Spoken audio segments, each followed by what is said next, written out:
promises to be a multifaceted dialogue on how to drive the 2030 agenda through responsible business actions.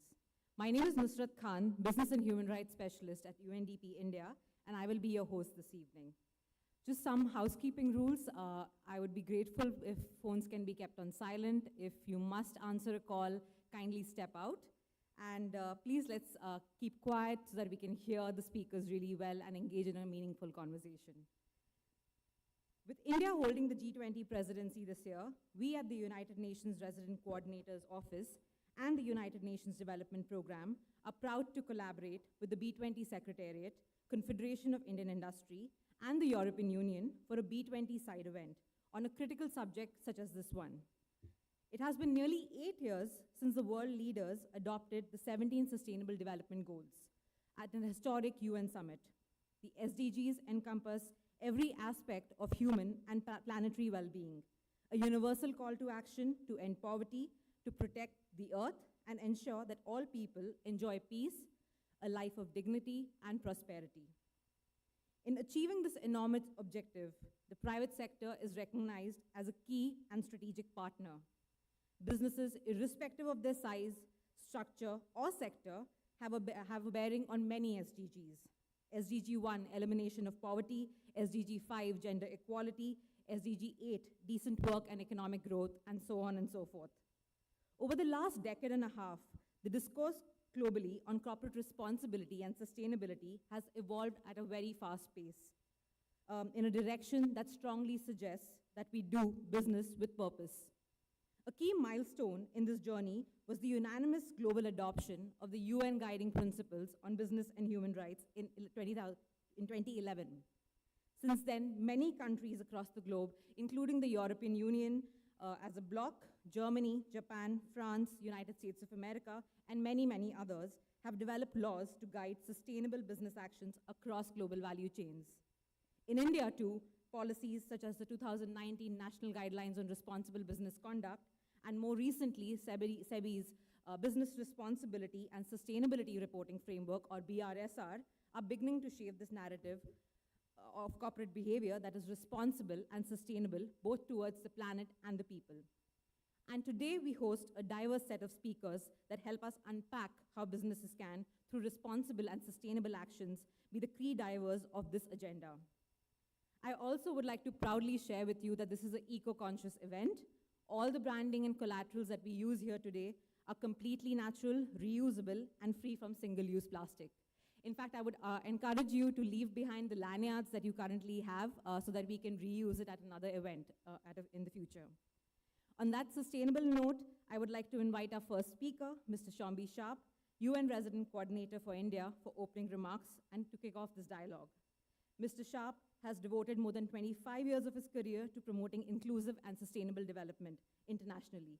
Within the UN, he has previously served as a UN Resident Coordinator in Armenia after holding several leadership positions at United Nations Development Programme, where he was Resident Representative in Armenia and Deputy Resident Representative in Georgia. Welcome, Mr. Sharp.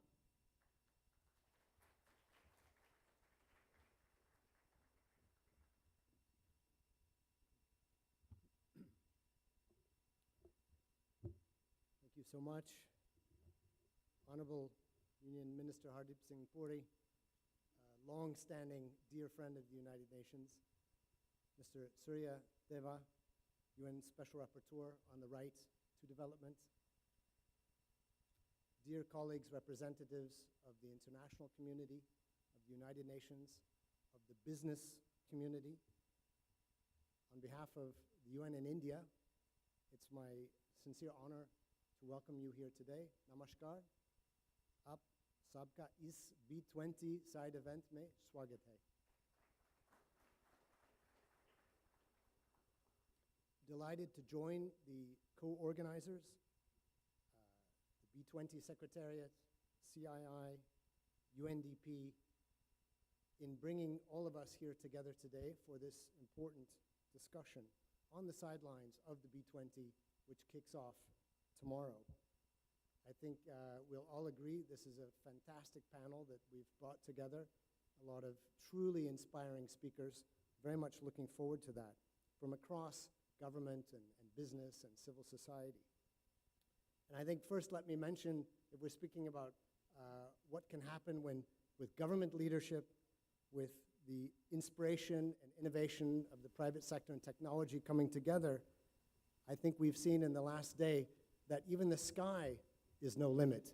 So congratulations to India on landing on the moon.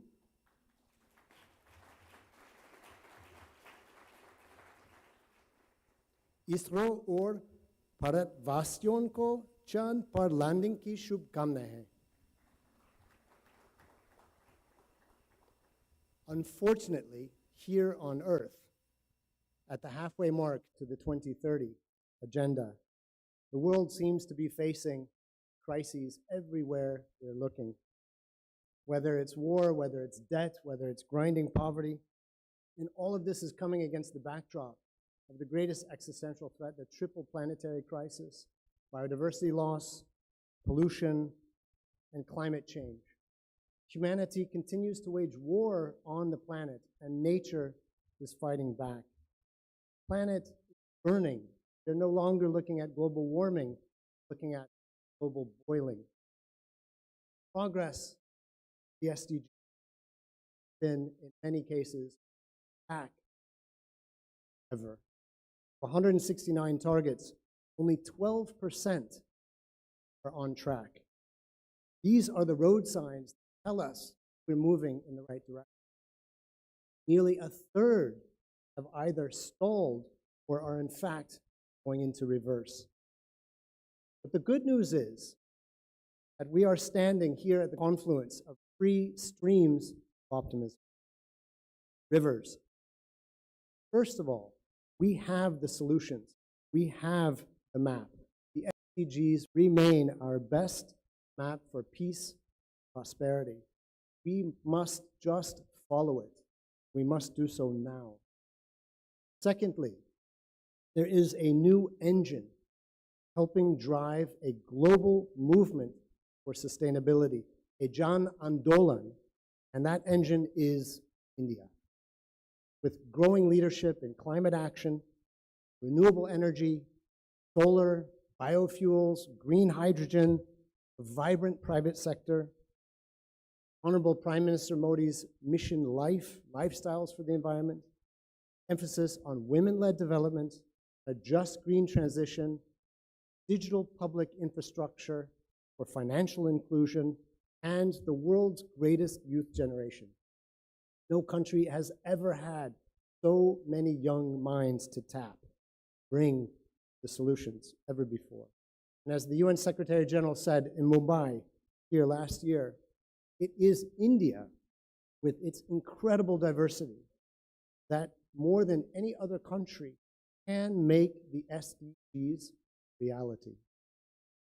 And now, India's G20 presidency is putting the SDGs at the center of the global discourse, so much so that I'm always calling it an SDG 20. And in fact, India's G20 summit will be happening just days before the world comes together in New York, take stock of our progress, lack of progress, halfway to 2030. I think we can consider this a handshake. India will bring to the table a G20 SDG action plan, the very moment that the world needs enthusiasm and momentum. Ladies and gentlemen, the third stream of optimism is you. The reason we are here today, the star of the show, the business community, your leaders, your managers, your shareholders, your employees, your customers. While the financing gap to achieve the SDGs worldwide has grown dramatically in recent years, now $5 to $7 trillion annually, the resources needed to close this gap can and must be mobilized through the private sector. Business is quite simply the engine that will get us to 2030 and beyond, with resources and capacities that far exceed the international community, even public budgets. So in this decade of action, in this remaining second half, we must scale up private finance, market-based solutions based on the blue and circular economies. MSMEs, we must empower micro, small, and medium enterprises, especially women entrepreneurs. We must underline the importance of business and human rights, this incredible nexus.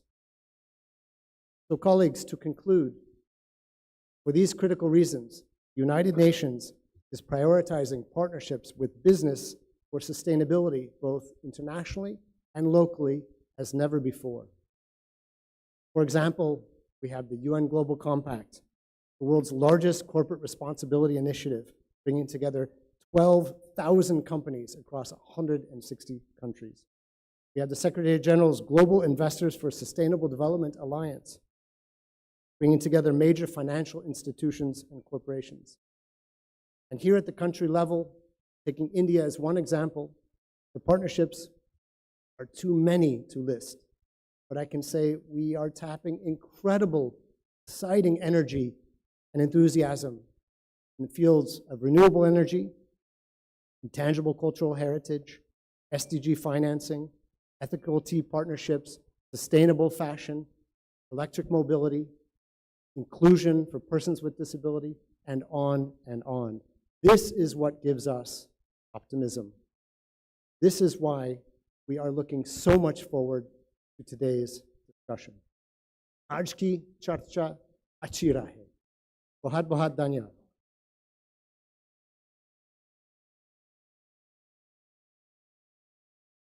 Thank you, Mr. Shah, for that wonderful, energetic start.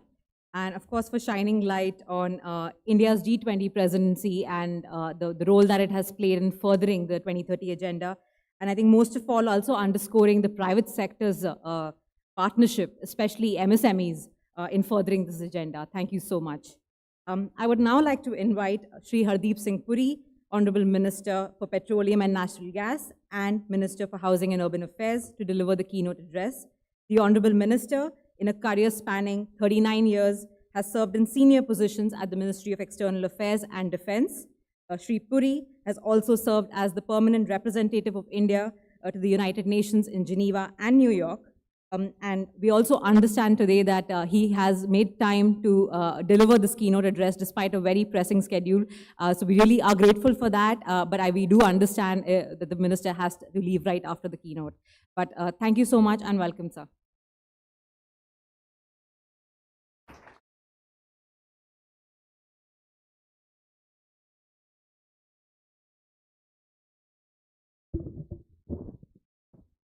Thank you very much. The UN's resident coordinator in India, my friend from B Sharp, Professor Surya Deva, Special Rapporteur, the Right to Development, distinguished panelists, dignitaries, ladies and gentlemen, thank you very much for inviting me to participate in today's Business 20 side event. And I want to compliment my friend for characterizing the G20 presidency of India as the SDG 20. For those of you who've had an occasion to interact with me in the past, I have maintained on more than one occasion that the Millennium Development Goals, which were the precursor or predecessor to the SDGs, they succeeded largely because a large country, today the second largest economy in the world, was able to lift hundreds of millions of people out of poverty, with some help from India, Nigeria, and other countries, South Africa. But the SDGs will succeed. And I say this with a degree of humility, because India will succeed. And because India will succeed and the SDGs will succeed, no matter what difficulties that we are facing on the overall SDG implementation front, I think those can be addressed and surmounted. but let me join the resident coordinator in endorsing the fact that we are meeting at a particularly happy moment when we had the landing on the South Pole. India is the first country to make it to the South Pole. I think this is a long journey. I've been associated with some of our challenges to this journey in the past. I think we are now moving from science fiction into reality, and sometimes we do so earlier than we had anticipated. But reverting back to today's event, I think it is well known that India's collaboration with the United Nations system, if I may be permitted to use that term, predates the establishment of the United Nations itself. In fact, the International Labour Organization, which was established in 1919 under the League of Nations, began its operations in India in 1928 with the objective of improving labour welfare and to advance economic justice. Since we signed the UN Charter in 1945, we did so before we became an independent country. We have continuously leveraged the strategic support provided by the United Nations in India to end poverty and inequality and to promote inclusive growth. And with the adoption of the Sustainable Development Goals, our partnership has become even more focused. And even at the risk of being misunderstood, and I've said this to my friend many times, India is also one of those countries which has been a consistent supporter of the United Nations. It is fashionable to occasionally take pot shots at the UN. I've had the privilege not only of serving as India's ambassador to the UN in Geneva and New York, but I'm one of the few who's also worked for the UN. I mean, there was a time when I headed a UNDP-funded program for trade negotiations covering the Asia-Pacific region. And the program was funded by the UNDP, but I was stationed in Geneva, I think in UNCTAD. Now, when you take a critical look at an institution, or you make an assessment on an institution's performance, I think it's only fair that you define what that institution is. And I can share with you that when I was in New York, by that time it had become quite normal for people to ask, which UN are you referring to? And people would turn around and say, well, that's a very apt question. Why? Because there are 3 UNs out there. There is the UN bureaucracy, headed by the Secretary General, to which many of you sitting here report. There is another UN, which is the governments which are stationed in New York, are accredited. There are 193 of them there. Not all of them have resident presence in New York, but who have representation in its many organs, etc. And then there is another larger UN, which comprises civil society, NGOs, and that world, which I think has an equally important role to play. At any given point of time, the interplay between the 3 UNs is itself a study which can be fascinating. But what I want to say to you today is that I believe that insofar as the government of India is concerned, and I can say this with a degree of confidence, certainly insofar as my Ministry of Housing and Urban Affairs is concerned, we have partnered with the UNDP, with the UNICEF, and other UN organizations on many development projects. We have always benefited from the insights and expertise that the UN has brought to India. Equally, I would like to think that our own development experience, which is not inconsiderable, many of the things that we have undertaken as part of our development programs have a relevance for the Global South, and I believe they have a relevance not only in terms of what could be shared, what is being shared, but replicability on a large scale for the Global South. This is equally true, I believe, of the other ministry I have the privilege of heading just now, petroleum and natural gas. When we talk of biofuels, we talk about our Ujjwala scheme, we talk about so many other things that we are doing, because I think India is in that phase of transition where the experience that we've gained as a member of the Global South, and as we transition from being the 5th largest economy in the world today to being one of the 3 larger economies in the years ahead, I think has important lessons. I'm very happy that my friend has invited me for this B20 side event. I'm sure that the deliberations today amongst the panelists will throw up many interesting ideas which will emerge, and I think they will aid the articulation of the final recommendations the B20 makes to the G20.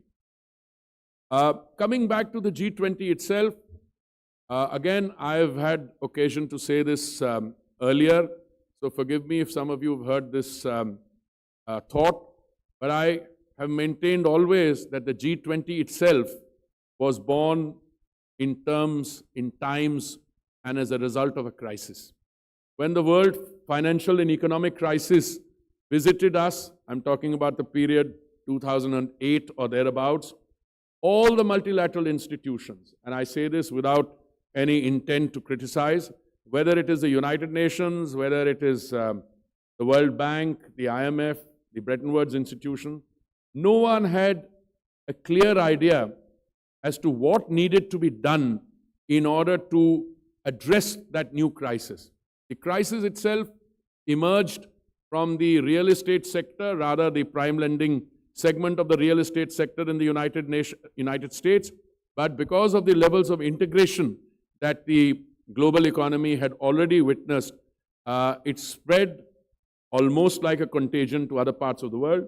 And again, because we were not as integrated with the global economy in India, that is the Indian economy, by 2008, we were spared some of its devastating impact, but not all of it.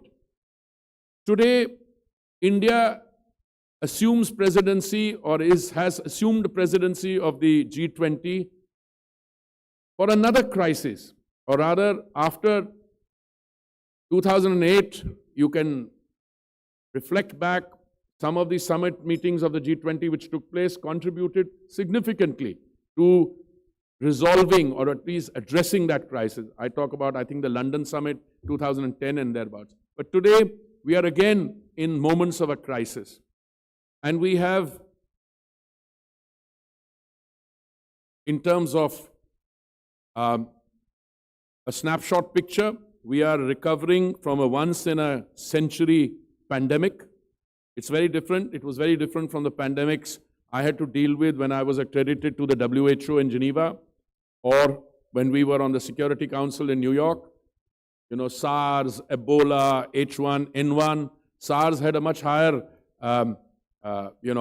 fatality rate, but COVID was much more serious, and it resulted in much more devastation and loss of lives. Today, the world is recovering from that once-in-a-century pandemic, but there are serious geopolitical conflicts in parts of the world, and the 3 Fs, food, fuel, fertilizer, crises threaten energy security, and much of global economic uncertainty is on account of these 3 interlocking crises. Climate change, as you all know, is acting as a crisis multiplier. Increased heat waves, droughts, and floods are affecting billions of people worldwide. As attention has been diverted towards these crises, there is another global challenge that is staring us in the face, and that is what the resident coordinator was referring to, is the pace of implementation of the SDGs.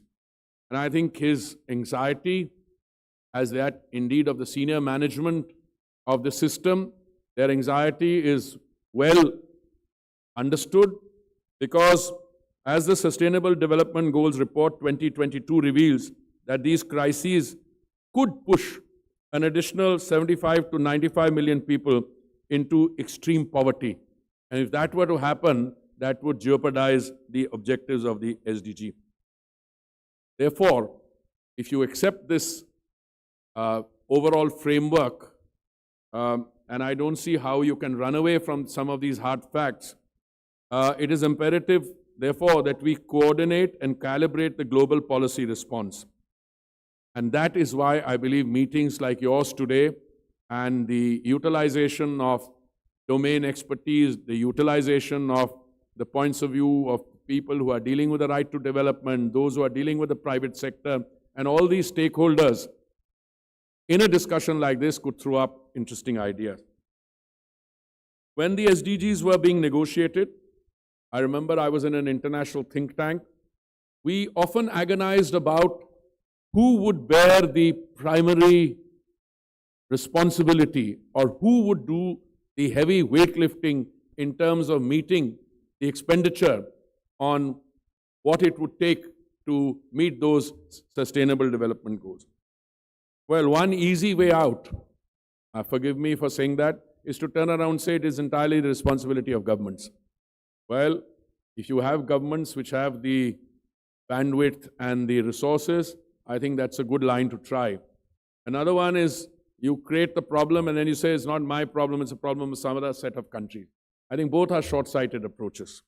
And I think it would be much better if we define the solution as also including, as was said today by many of you, the dynamics of the private sector, the ability of business to be the driver of change, and therefore if everyone is in this together, I think the chances of our meeting those objectives would be easier met. According to an OECD report, in developing countries where the SDG deficit is the largest, private sector operations constitute on an average 60% of GDP, while generating 90% of jobs and 80% of capital flows. At the same time, more than 90% of the SDG goals are tied to the fulfillment of basic rights, etc. It is quite clear that a business-focused approach to SDGs can and does pay rich dividends. Combining purpose with profit can generate a unique competitive advantage to meet the expectations of consumers, investors, and employees. That is why I personally believe this year's B20 theme of RAISE, that is responsible, accelerated, inclusive, sustainable, and equitable business, resonates strongly with the SDG discourse. And I want to just very briefly touch on what would be the role of the private sector. I don't think it should be limited to just financing and investment. There is a massive opportunity to achieve big efficiency gains, drive innovation, and enhance reputation, especially at a time when public distrust of business, especially big business, tends to be high. Now, I think the overriding emphasis here is on responsible. I mean, there are people who take advantage of the global uncertainty following the turbulence and then make windfall gains, likely to happen if you have an unregulated, vast marketplace out there. There are also those who correspondingly take much of the beating in that, and clearly, therefore, governments have to step in. And I'm very proud to say that I'm part of a team where, when the pandemic hit us and there was an economic lockdown, the Honorable Prime Minister ensured that 80 million of our population got 3 free meals of dry ration in a day. We also did other things, because whilst the private sector operates along with the public sector, our energy sector, you know, when global prices went sky high, how do you deal with those in order to insulate your own population, especially those who come under what is called the below the poverty line or who are part of the economically weaker section? The central government stepped in and reduced excise duty on 2 occasions, November 21 and May 2022. And now you might wonder what this has got to do with responsible business. My submission to you is that it has everything to do with responsible business. Because who determines the price of oil? Clearly, the producing countries decide how much of supplies that you allow into the market. The total consumption was somewhere around 102 million barrels a day, came down to 97 million barrels. India consumes 5 million barrels. If you tell the producers well, why are you keeping prices high? People are going to literally run into difficulties on account of food, fuel, fertilizer, as you saw in countries around India. They will turn around, and perhaps rightly, but not entirely, say that, well, we don't determine the price. We only determine the amount of supplies we lease. Well, if the demand is here and the supply is lower, obviously the price is one little bit of a differential there could result in the price going through the roof. So governments have a role to play, but private sector equally, responsible private sector also has a role to play, because make no mistakes, sometimes less than responsible behavior, and I'm choosing my words very carefully in a forum like this, I'm not calling it irresponsible behavior, I'm not, but you're talking about responsible business. But there are some businesses which will turn around and prioritize themselves and say, I don't care what happens to the rest. So if it is less than responsible, you would have a situation where you could have a self-fulfilling prophecy that on an already existing inflationary situation, you're paying very high prices and you collapse back into a fall in demand and recession. A report by the Business and Sustainable Development Commission in 2017 estimated that achieving the SDG opens up $12 trillion of market opportunities for business in 4 economic systems alone: food and agriculture, cities, energy and material, health and well-being. Well, I don't know about this 2017 report and if there's been a follow-up, but when I looked at it, at least some of the areas it deals with, cities, energies, material, my 2 ministries deal with that. And I have a first-hand knowledge of how we need to collaborate with each other to make sure, because any short-sighted gain that any one sector of the economy tries to achieve, or one country, set of countries, could end up creating a spiraling effect on others who would be adversely affected. These 4 systems represent around 60% of the real economy, and it is estimated they can increase employment by up to 380 million jobs by 2030. By the way, 2030 is important because it's the 2030 agenda, or that's when we are hoping to accomplish the Sustainable Development Goals. Achieving gender equality in particular has huge implications for businesses. And I think in 2017, it was estimated that achieving the single goal of gender equality could contribute up to $28 trillion to global GDP by 2025. So all I can say is that all your goals, whether they are SDG 5, SDG 11, SDG 1, I mean, pick them. All of them, I think, are extremely well conceptualized. And again, I don't want to inject a personal element in this, but when the MDGs were coming to their conclusion point, I say, listen, the MDGs were conceptualized by a think tank, right? The OECD, and then were given to the other countries as a set of prescriptions to follow. The difference between the SDGs is that we learned that lesson, and this time we worked from the bottom upwards to ensure that the SDG goals. So I think I'm not surprised that a report in 2017 or 22 will say, you meet the SDGs and you do good to yourself and to the global economic system. I have already said that if India succeeds, the SDGs succeed. I'm very sure that India is succeeding, not only because of the moon landing, not only because of the other economic indices, but I just want to cite that the Niti Aayog reports that around 140 million Indians exited multidimensional poverty in the 4 years since the adoption of the SDGs under the Modi government. And I'm absolutely clear in my mind, when I was chairman of a think tank here, and I went for one SDG implementation event to New York. I think one of my friends here was with me then. And I used to say this even then, listen, India has to succeed, because only then will you be able to really contribute to the next generation of challenges. So the transformative progress in water and sanitation, housing, food, energy, access, digital connectivity and financial inclusion have led to an unprecedented saturation of service which resonates with the leave no one behind philosophy. When the SDGs were conceptualized and implemented, I can tell you, again with a degree of humility, as one of those who said, hey, wait a minute, you are doing this in 2016, or thereabout. But the Modi government, which came to India to power in 2014, had already got some of these there. I'm not saying that the SDGs were intellectual property, the linear progenitor was there, but there was happy convergence between what was being negotiated in the SDGs and what the Modi government was able to do earlier. I just want to conclude by a little few facts that I want to share with you. The energy transition through the Panchamrit Action Plan. Hobbled by the pandemic, developed countries continue to struggle with many aspects of the 2030 agenda that comes out in anywhere. Most notably, the decarbonizing imperative. India, on the other hand, launched the ambitious Panchamrit Action Plan, which aims to make the country net zero by 2070. A lot of people have asked me, why do you want to wait till 2070? I'll say, look, if the government sets targets, they have to be absolutely committed to them in terms of having them written in stone or whatever the expression is. And many of my oil companies are talking about net zero targets by 2040, 2035, etc.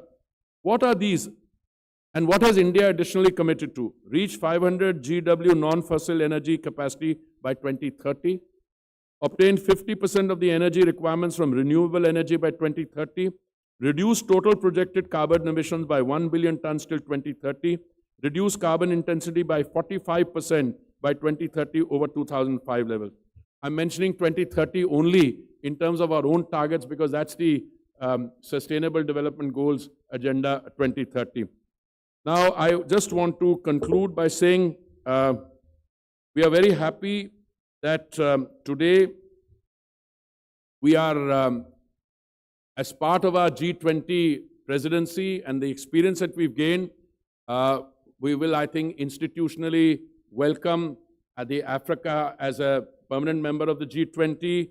I'm also very happy that some of the other issues which started off as projects of the government, which my friend in his impeccable Hindi referred to one of them as Jan Andolan. And I think today you see businesses, be they airlines or FMCG or IT or heavy manufacturing or even MSMEs in textiles and crafts, adopt the core tenets of Swachhta: waste collection, segregation, circularity, 3 Rs, reuse of water. You know, when we started there in 2014, and the Prime Minister said from the ramparts of the Red Fort that, you know, the greatest tribute we can pay to the father of the nation is that by the time we celebrate his 150th birth anniversary, we should be absolutely open defecation free. Many people turned around and said, is that subject which deserves to be raised? I think that's the most important subject, and that's the fulcrum of all the central scheme. Now, business profits are linked to sustainability imperatives. I'm very happy that across the business community, across civil society, the operative philosophy or the inner core of what the SDGs are all about, that is permeating there. And I think events like yours will only accelerate, crystallize, and I think following from today's events and similar events and the B20 event which takes place tomorrow, the areas of convergence between business, civil society, governments, and all the stakeholders will contribute to achieving all the sustainability, the green transition, and all other objectives. Thank you very much for giving me a patient hearing.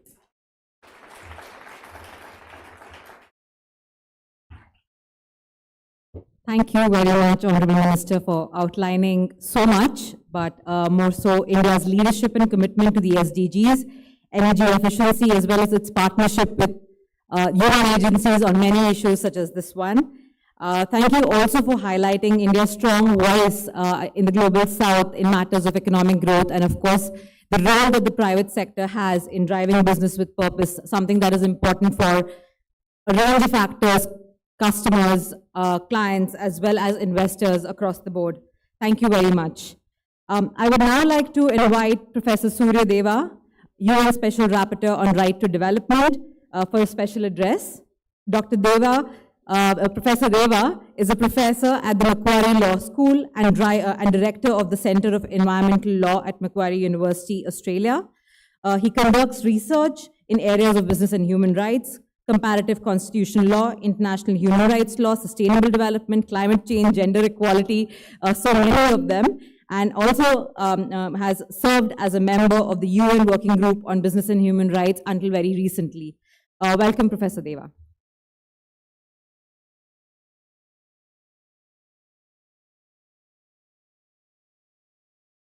Thank you, Nusrat. Good afternoon, everyone.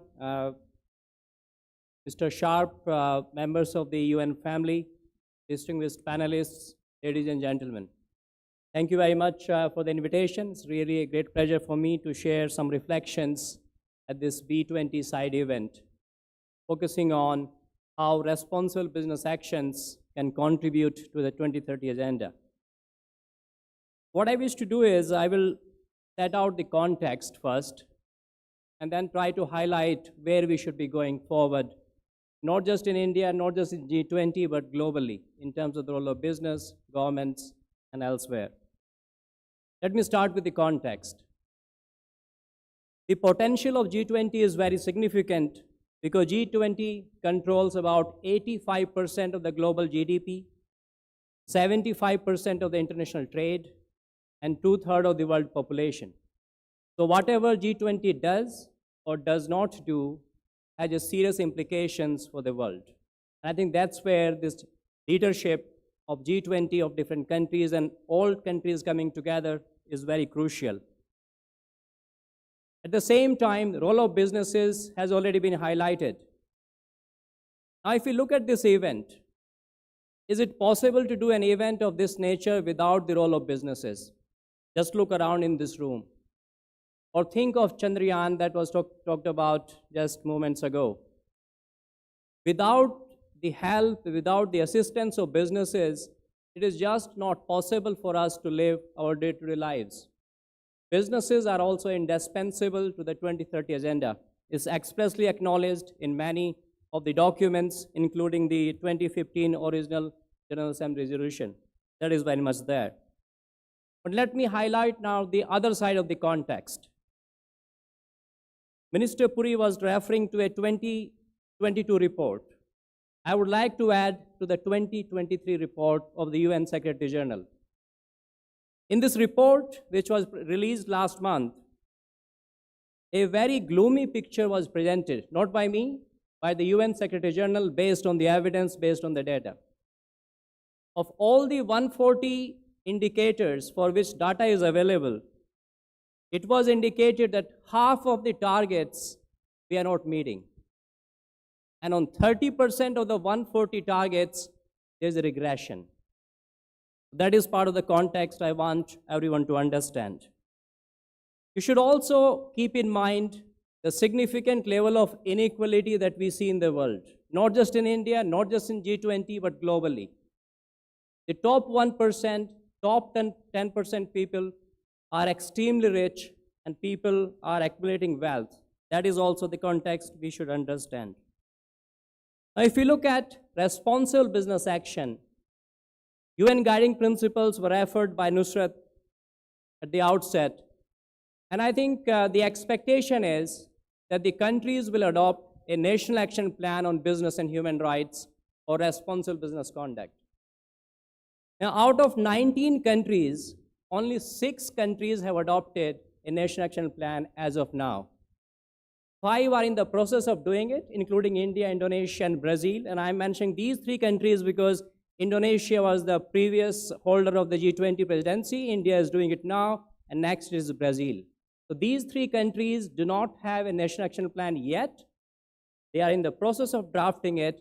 And I will strongly encourage everyone in this room to push for this idea that we really need to cross this line as soon as we can.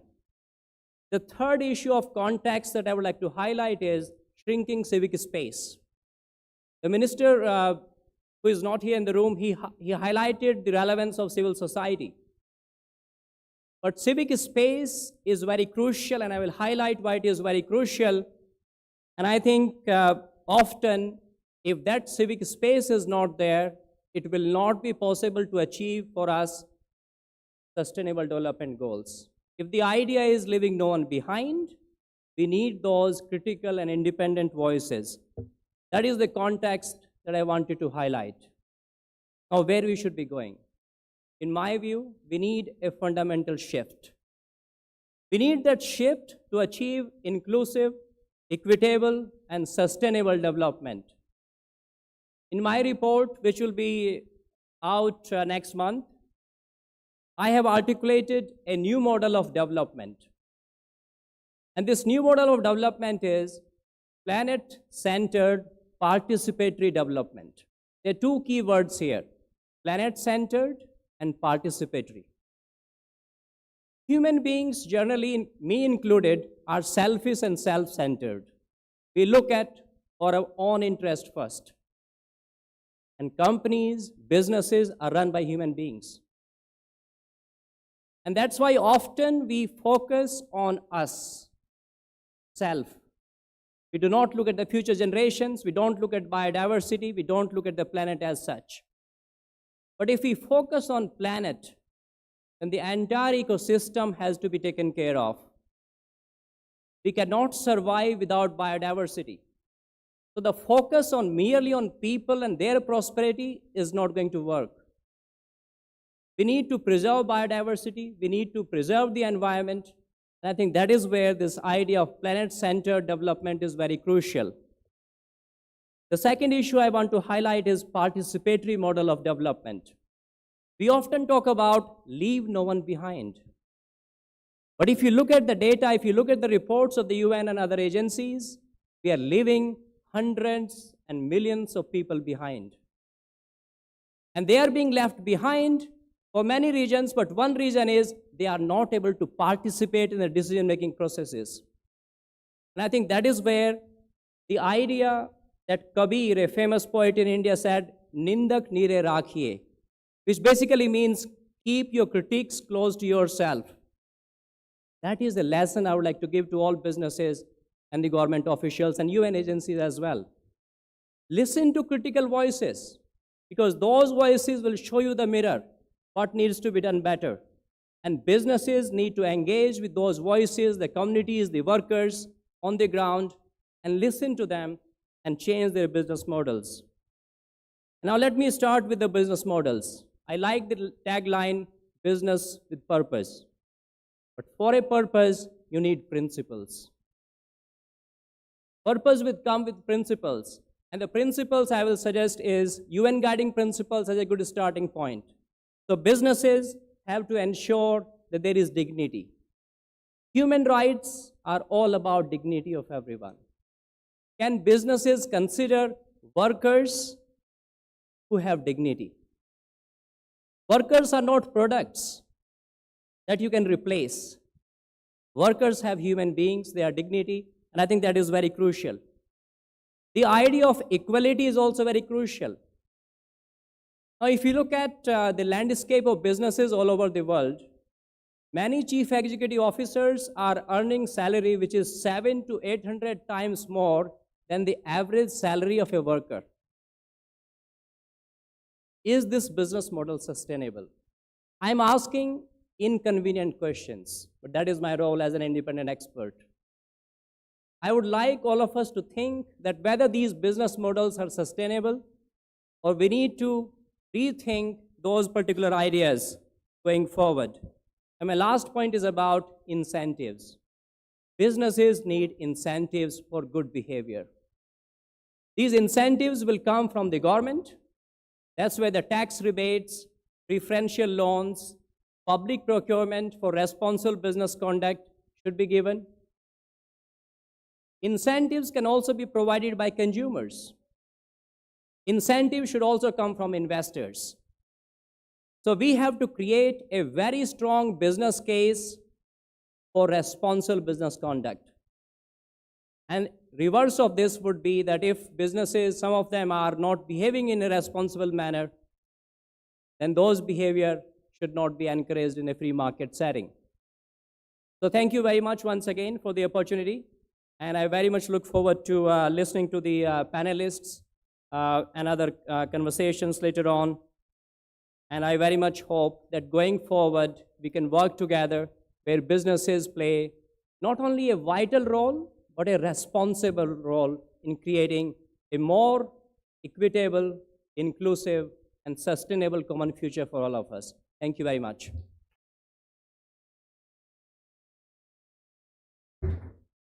Thank you, Professor Deva, and as always, asking the uncomfortable questions, pushing the boundaries, and I think some of the important points that you mentioned were incentives for responsible business behavior. Of course, that becomes very, very important, highlighting the business case. And we hope to get some of those answers perhaps in the panel discussion, but also the role of business in protecting biodiversity, environment, and of course, civic space participation, which is very, very critical for an inclusive and sustainable development model. So thank you, Professor Deva. On to the next speaker, I would really like to invite Ms. Karen Bloom, Deputy Head of Economic Cooperation and Development, Embassy of the Federal Republic of Germany, New Delhi, for her special remarks. Ms. Bloom assumed this position in August 2023, where her main focus is on Germany's support to sustainable urban development. Prior to coming to India, Ms. Bloom was the Deputy Head of Economic Cooperation and Development in Bangladesh, where she was in charge of Germany's support to sustainable economic growth. Germany's portfolio in this area is focused on the garment and leather sector, as well as on the technical and vocational training. Welcome, Ms. Bloom.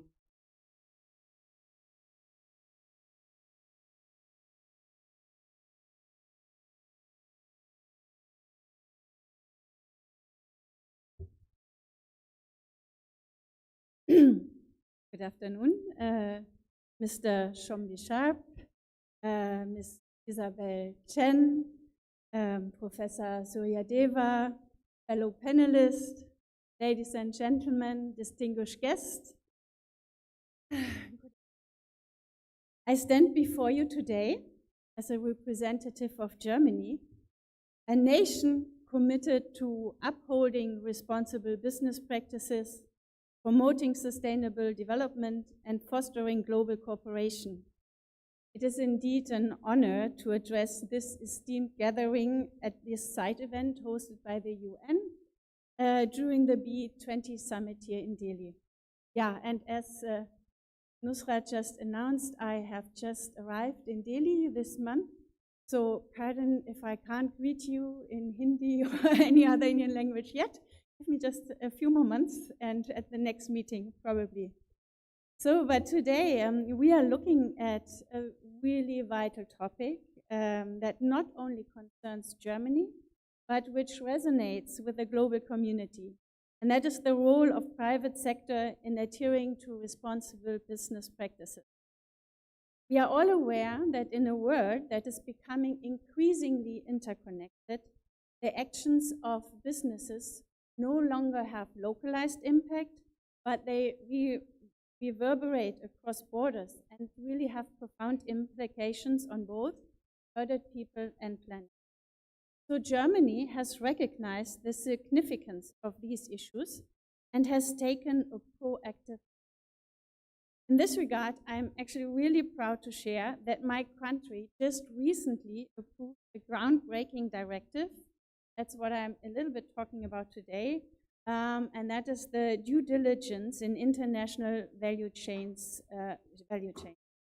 This law now places a legal obligation on businesses to identify, prevent, and address adverse impacts on human rights, labor standards, and the environment throughout the value chain. This legislation entered into force 1st of January this very year. So why did Germany consider a mandatory due diligence necessary? Well, previously companies in Germany, like everywhere, were actually expected to adhere to the United Nations guiding principles on business and human rights. And in Germany, we also have the German's National Action. However, in 2022, an independent study revealed that less than 20% of all German companies followed this soft regulation. It became actually quite obvious that voluntary commitment was not sufficient. In consequence, the German government proposed the new law. I think this law underscores Germany's commitment to ensuring that businesses operating within its borders are not only economically successful, but also ethically and logically. So what does the new law look like? First of all, I think like all other European due diligence laws, like the French Loi de Vigilance of 2017 or the Dutch child labor due diligence law of 2019, our new due diligence law is based on the voluntary, just mentioned, United Nations guiding principles. I'm not sure, I assume we are all familiar with these principles, but just in case, let me quickly recall. The UN guiding principles were endorsed by the UN Human Rights Council, so more than a decade ago. It is a set of guidelines for states and companies to prevent, address, and remedy human rights abuse committed by business operations. It rests on 3 pillars, categorized by 3 actors: state, with its duty to protect human rights; companies, with their duty to respect human rights; and then the victims of business-related human rights abuses, ensuring them access to remedy. Building on these principles, the German law now places a legal obligation on businesses to identify, prevent, and address adverse impacts on human rights, labor standards, and the environment throughout their value chain. So what does that mean? What does it look like? It requires companies to set up a human rights risk management system, conduct regular risk analysis, adopt preventive and remedial measures in the company's own businesses and with regard to direct support. Also, companies need to install complaint mechanisms. If companies gain substantiated knowledge of human rights violations further down the supply chain, same applies also for indirect support. Germany has identified a designated authority that companies have to report to annually on all their due diligence activities, and all information will be public. By promoting transparency and accountability, and hence also promoting sustainable practices, we aim to ensure fair and safe working conditions and to protect the actually. Now, you may wonder, does that work? I'm getting mandatory. Will due diligence laws improve the situation of workers? Or, as some voices also say, will due diligence laws even deteriorate the workers' rights situation when maybe eventually down their business? Well, I think it's too early to come to really empirically based conclusion here. There's no data yet, and it will probably take some time to generate meaning. But yeah, and obviously also responsible business behavior is not the only determinant of rights in supply chain. But I think it's also clear that this responsible business behavior is a very substantial determinant. And if due diligence laws are designed wisely, implemented effectively, I am actually convinced that they have a potential. Due diligence law have the potential to use and promote ethical business practices, to promote human rights for workers, to increase gender equality, and to protect the environment from adverse effects of production. So we don't have data on the effectiveness of due diligence laws yet, but we do have data on not having mandatory. And that data suggests that not having mandatory regulation is actually,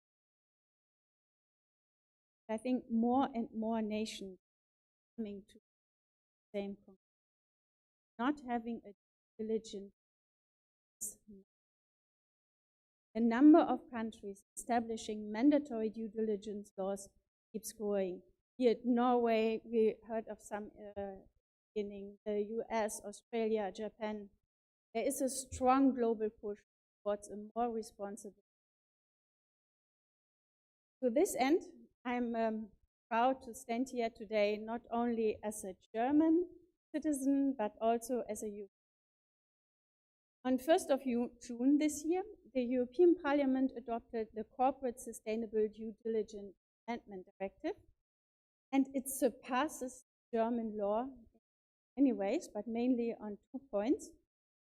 The scope of application, which in the proposed EU directive goes significantly beyond the German law, and the ecological requirements, especially the requirement for companies to comply with the 1.5 degree Paris agreement, 1.5 degree goal, of the Paris Agreement.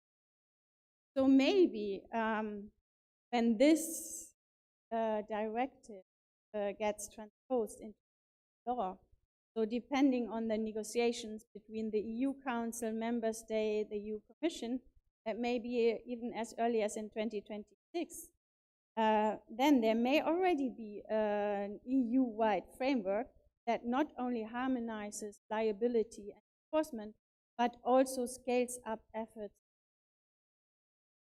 Businesses play a pivotal role in sustainable development by integrating ethical, social, and environmental considerations into their cooperation. The private sector's success intertwines the well-being of societies, making it imperative for them to align their practices. At the same time, private sector, with its resources, power of innovation, and global reach, has the potential to be, in many areas already is, a formative force in addressing the challenges of achieving the sustainable development. However, responsible business practices cannot be solely the domain of the private sector. Governments have a vital role in creating an enabling environment for ethical and sustainable practices. As we look toward the future, governments must play the role of both the enforcer and an enforcer by setting clear regulations and standards that outline the expectations. Enabler by providing incentives, support, and guidance to facilitate the transition towards responsible practices. Germany's commitment to due diligence in international value chain is a testament to our understanding that economic success must be accompanied by ethical and ecological. Private sector's responsibility extends beyond profit. Encompasses. As we deliberate further today and during the B20 summit, let us reaffirm our commitment to working together, government, businesses, civil society, to build a future that is not only economically prosperous, but socially just and environmentally. The path ahead is challenging, but through collaboration and shared determination, can pave the way for a more sustainable.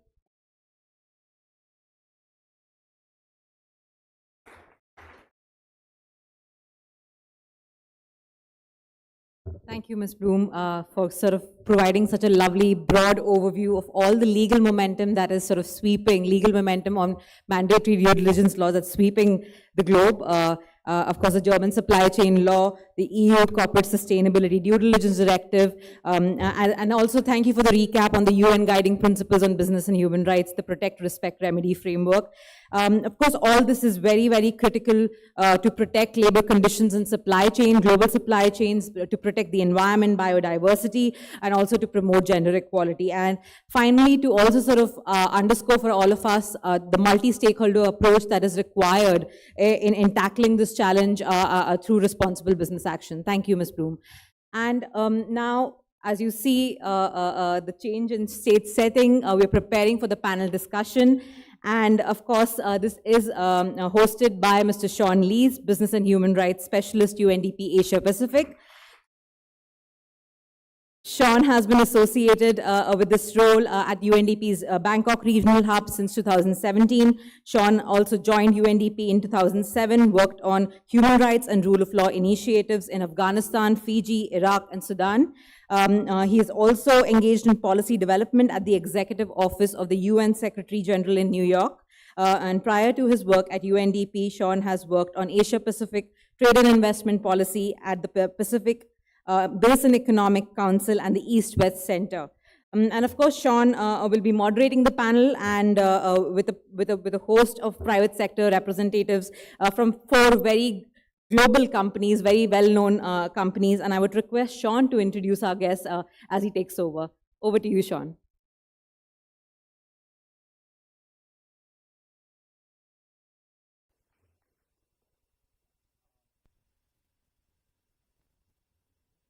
Thank you. I'm going to ask our speakers, our panelists, to join me on the stage here. Thank you.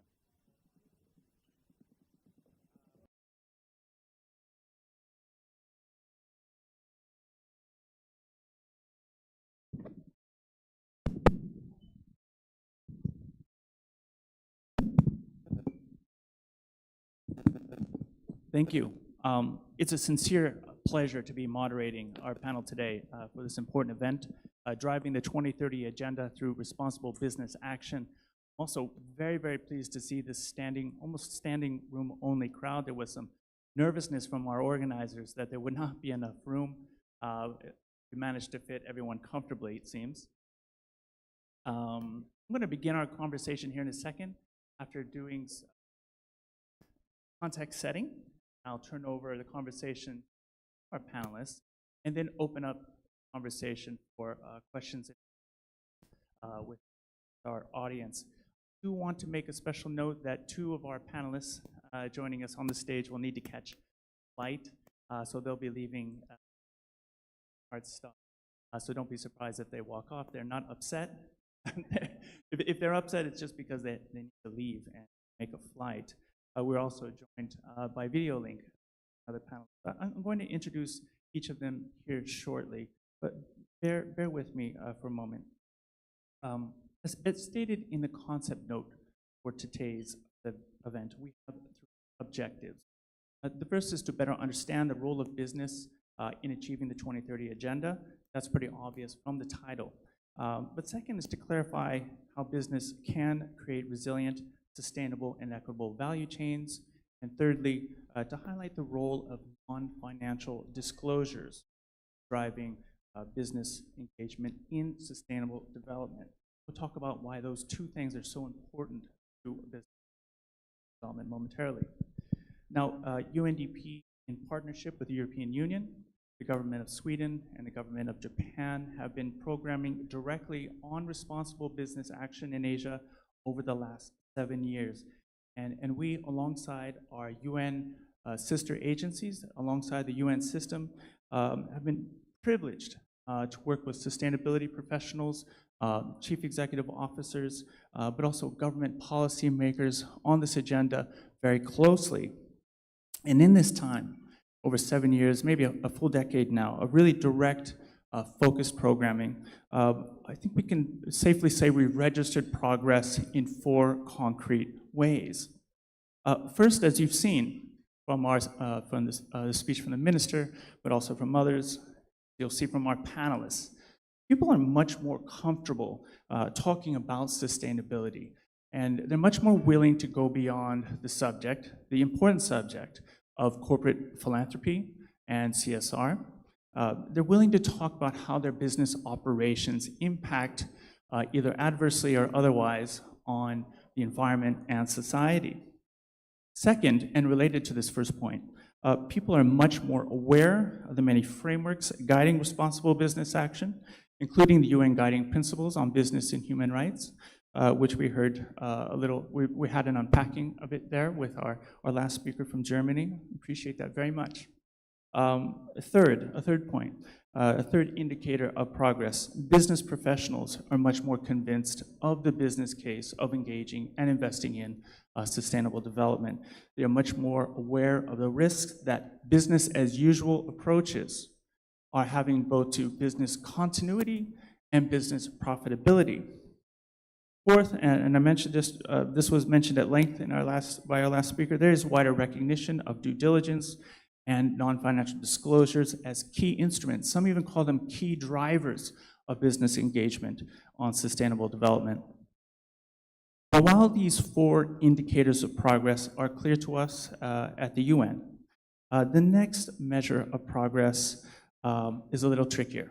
And this is not official UN position, but my feeling about a 5th indicator of progress is our readiness to talk honestly and frankly about the challenges and the trade-offs, even the limitations of the private sector to engage fully in the agenda.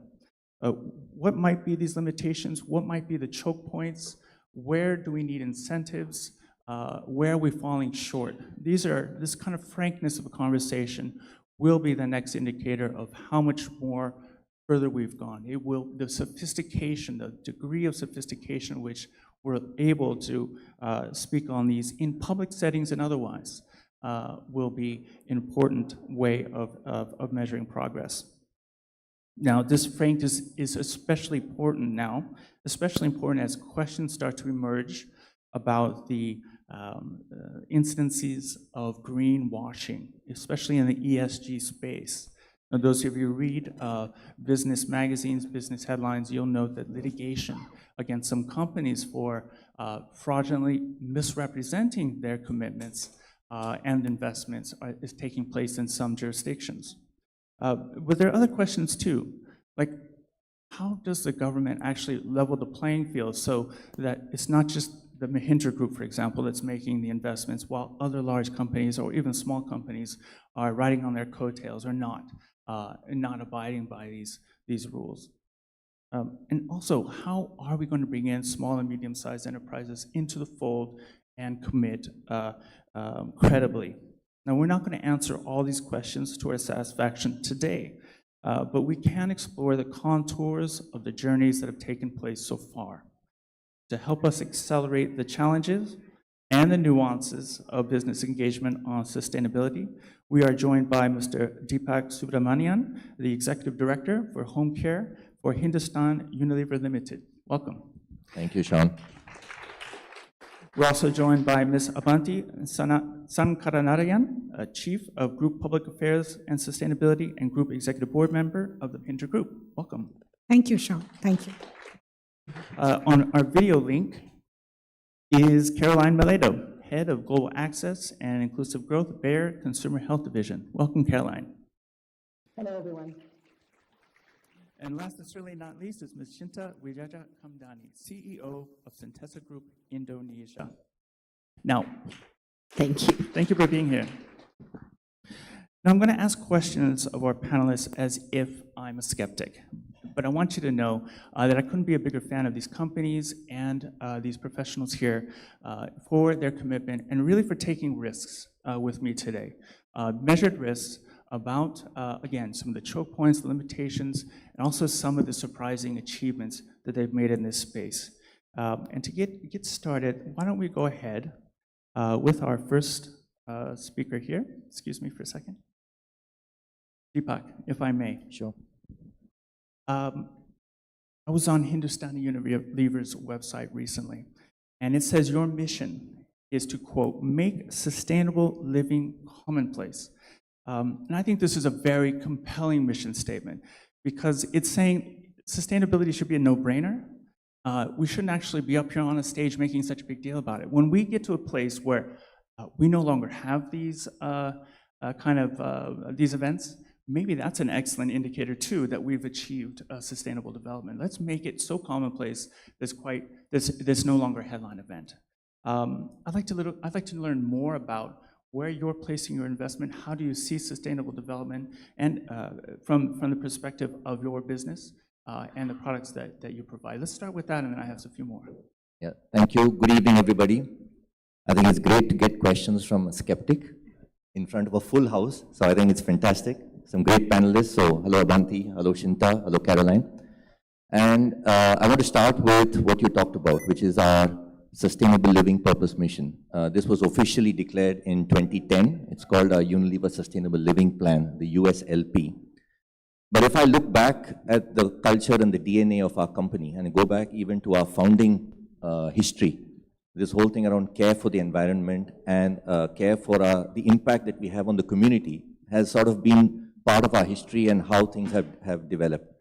If I look at HUL, Hindustan Unilever, the company that I work for, one of the guiding thoughts has always been what's good for India is good for HUL. And that's a mantra that kind of goes inside the company. We have a very clear case. So over the last 13 years since we've had the USLP, we are very clear that sustainability is at the heart of our value creation model. We say more growth, less cost, less risk, more trust. It's these four cases, and we have lots of evidence now building up over the last 13 years. Our brands with purpose grow faster. As we decarbonize, dematerialize, and move to eliminating waste in the supply chain, we save cost. As we drive our sustainability mission harder, we get employer of choice. We're the #1 employer of choice in so many countries.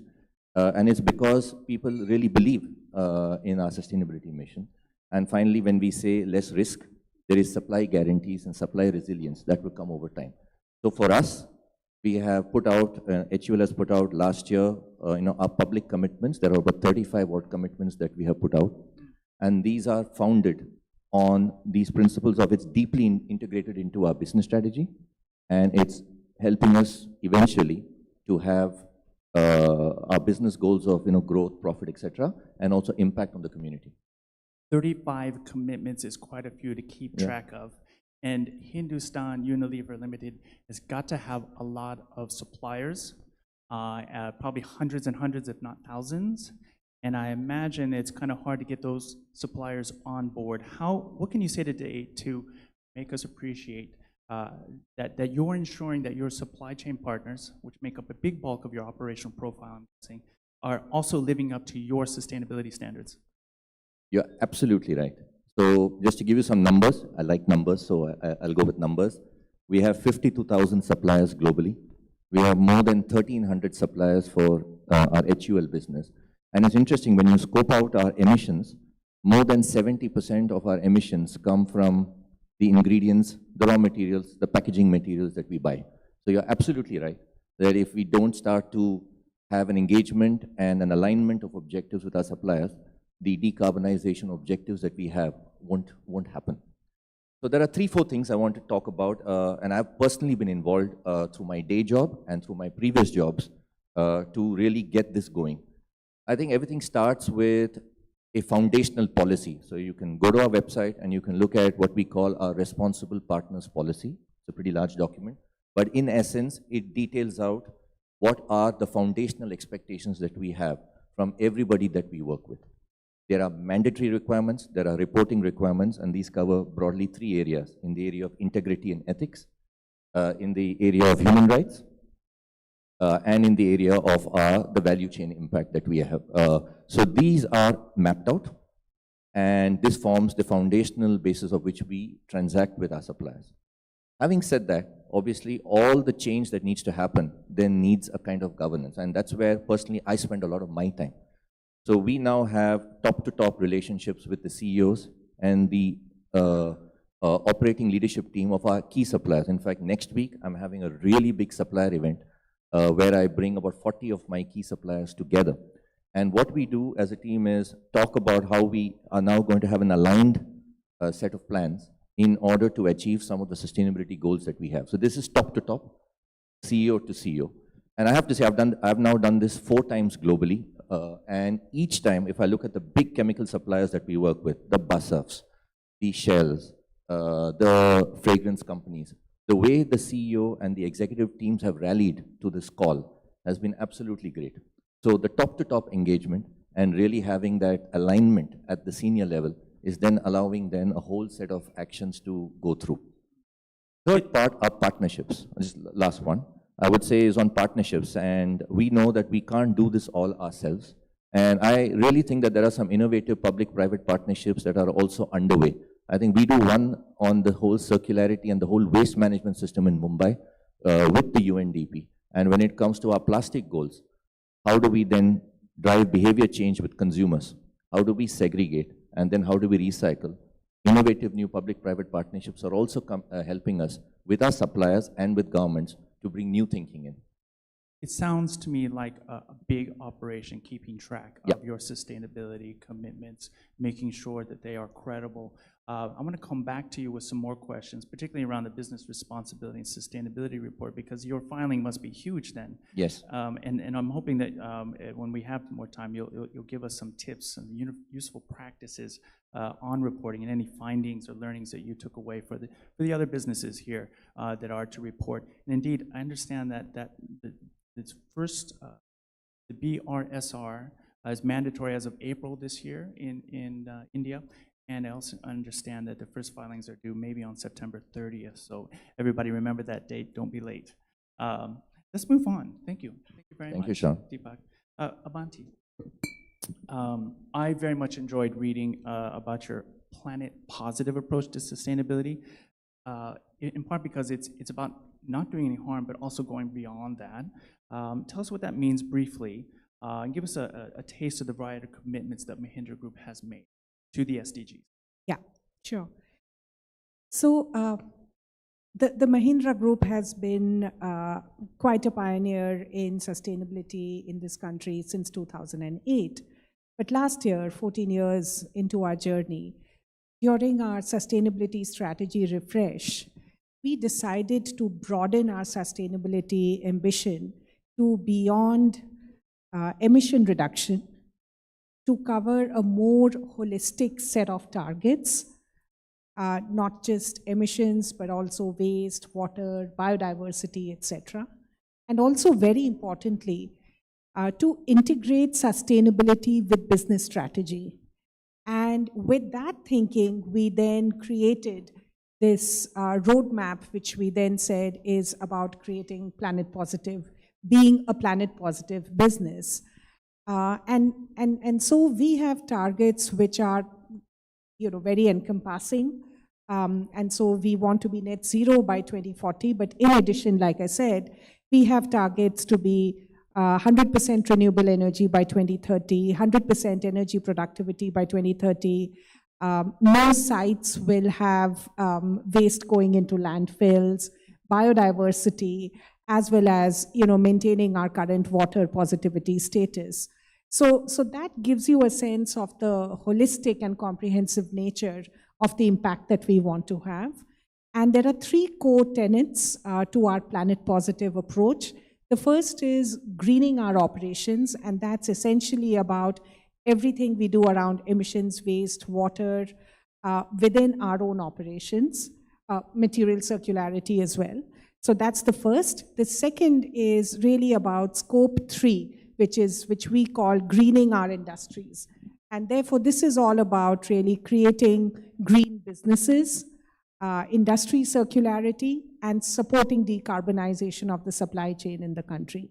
And the third tenet is about biodiversity and rejuvenating nature. So, yeah. I might want to come back to you on the biodiversity bit, because that is one of the hardest areas for companies to both meet, to set targets and to meet those targets. But I'm struck by the comments from both Deepak and yourself, Abanti, that commitments to sustainability might be, in the view of some SMEs, a luxury of the large, deep-pocketed companies that can weather economic storms, economic dips, etc.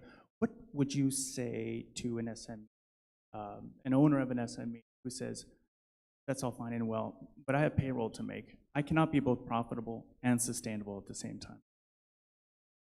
So I would say that it's important for SMEs for us to recognize, and SMEs to recognize, that certain sustainability actions are value accretive in the short term and have a sort of payback period, in our experience, of, let's say, 15 to 18 months. So start with those. So, for example, switching fully or partly to renewable energy makes eminent business sense, as an example. Similarly, energy, focusing on measures that can help you increase your energy productivity or water conservation are all things that directly impact costs. So start there is one good way to begin, and maybe I'll let Deepak come in. Yeah, I think one of the things you're saying is start small, or start modest. I mean, switching to Yeah. renewables is not actually a modest switch. Yeah, yeah. But indeed, small and medium-sized enterprise can make small and medium-sized commitments to wellness Yeah, goals or to and I think the sustainability. trick there, Sean, just to underscore, is that it pays itself back. These are relatively easier business cases, How does it pay itself back? What do you mean by that? meaning that there is a reduction. So there will be a reduction in the cost of power if you switch to renewable energy versus fossil fuel. That's what I mean. And likewise with enhancing your energy productivity means you consume less energy per se. Let me stick with you, though. The challenges, okay? Got to be some disappointments and setbacks along the way. Tell us about one that troubled you and that perhaps that you're still working on today. So I think one of the challenges is actually leadership, understanding, and therefore the need for capacity building on sustainability. As sustainability becomes much more mainstream business and comes into everyday business decisions which are taken by very senior leaders. And you know, sustainability over the last many years has been driven by, let's say, an isolated sustainability team which is working away in one part of the business, often attached to manufacturing units and doing all the good stuff around energy productivity and waste and water. But now suddenly it's into the boardroom conversation. And one of the things that I found, and myself included, is you have to, as a leader, just start knowing and investing your time and learning so much more about sustainability, particularly as we come to the more difficult trade-offs and decisions that require bringing a different financial evaluation and different time horizon of consideration for decisions. Those are very senior management decisions, leadership decisions, actually. So for example, you know, ideally, we would all love to maybe have a transition into electric vehicles as soon as possible. But then how do you do that until the consumer adoption is also going in sync with leadership intent? And therefore, you have to kind of play the role of a market maker. That then becomes a very senior sort of management decision on how you will do that. I've heard this said many times in the past, that engagement with senior leadership, getting them to prioritize it, getting them to understand it, getting them to plan for it, is definitely a challenge for many sustainability professionals and leaders working towards sustainable business objectives. Thank you, Avanti. Let me now engage with Caroline, who's on our video link here. Caroline, can you hear us? I can hear you well. Can you hear me? Good. Yes, we can. Maybe to the tech crew, we could turn up the volume slightly. Caroline, Bayer's sustainability strategy is both detailed and very much rooted in the SDGs. I'm a big fan of that because, as indeed our resident coordinator has said, it is a roadmap taking us to where we need to get. Give us some insights and example of how Bayer is helping to realize our sustainable development goals.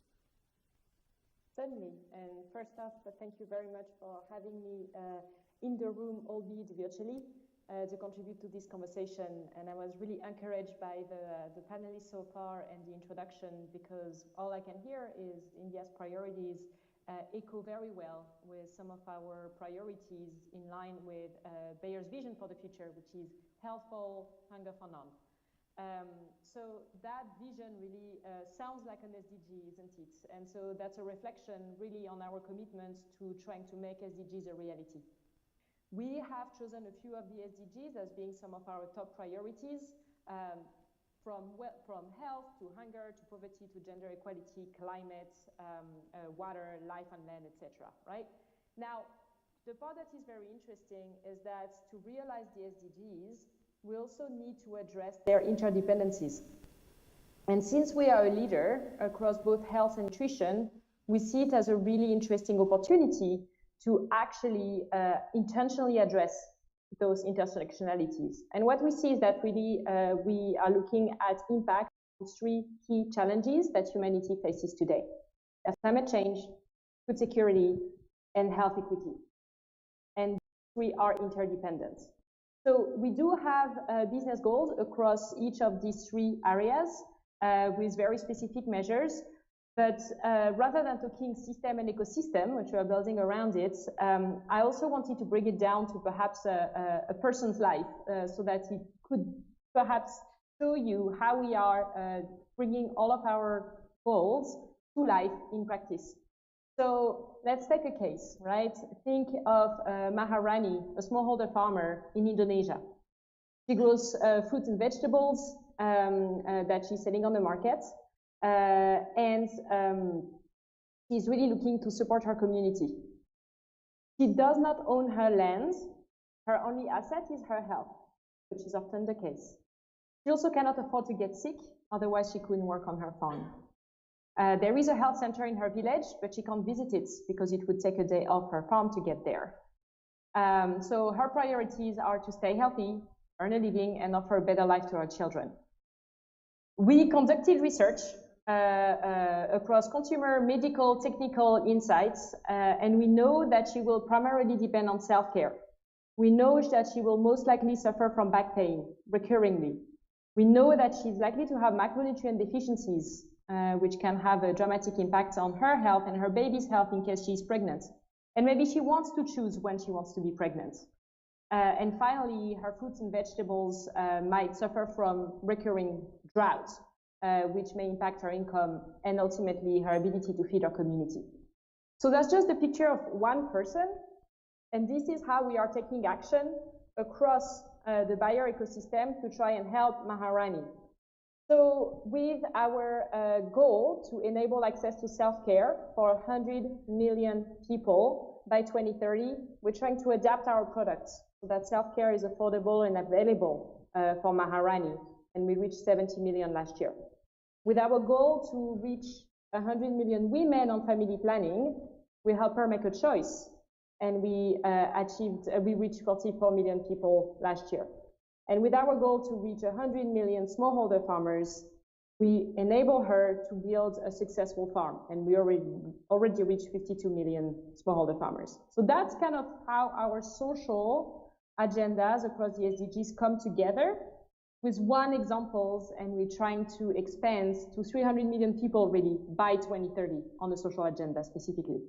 I really like, Caroline, how you tell us a story about sustainability and personalize it, but also you're throwing in numbers like 300 million people. Bayer is that kind of company that with that size and scale that's able to do that and get everyone represented here represents very large, high cap companies in their respective industries. I want to go to something a little bit more pointed now, Caroline. You're sitting in Europe, or rather you're in Switzerland now.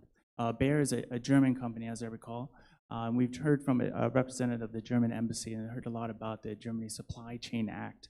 I'm wondering, Caroline, since you do work across many borders, you're a global company, you're of a significant size, how are you preparing your partners, your business partners in other markets outside of Europe for this upcoming EU directive on corporate sustainability due diligence? How has Bayer prepared its business partners outside of Europe for heightened sustainability expectations? Yeah, thank you for the question, and I really appreciated the interventions earlier on this new law in Germany and also on the directive at an EU level. We very much welcome those new laws because they help provide clarity, consistency, and connectivity between otherwise different global standards. This is also an opportunity to provide a level playing field across all actors wherever they sit in the supply chain. So now the first thing I will say is that we didn't wait for regulation to take action, right? We started early on with an approach that is very similar to what we just heard from Deepak here in terms of building a governance, having a foundational policy that is embedded in all of our governance systems and that we drive through our supply chain, especially with our suppliers. In our expensive supply chain, we're talking about more than 90,000 suppliers. So it is quite an undertaking to try and drive the right behaviors through our processes. So how do we do that? Well, first, it's fully embedded again in our management systems. and this is fully embedded in the way that we engage with the suppliers. The way we look at it is that we drive our due diligence model first from awareness about the different standards that are expected from our suppliers. We embed it in our evaluation with our suppliers, both in terms of onboarding new suppliers as well as evaluating the ongoing performance of the supplier. And finally, capacity building. As part of that capacity building, for example, we've had our supplier code of conduct for a long time, and we have updated it in the light of the new requirements from the German Supply Chain Due Diligence Act.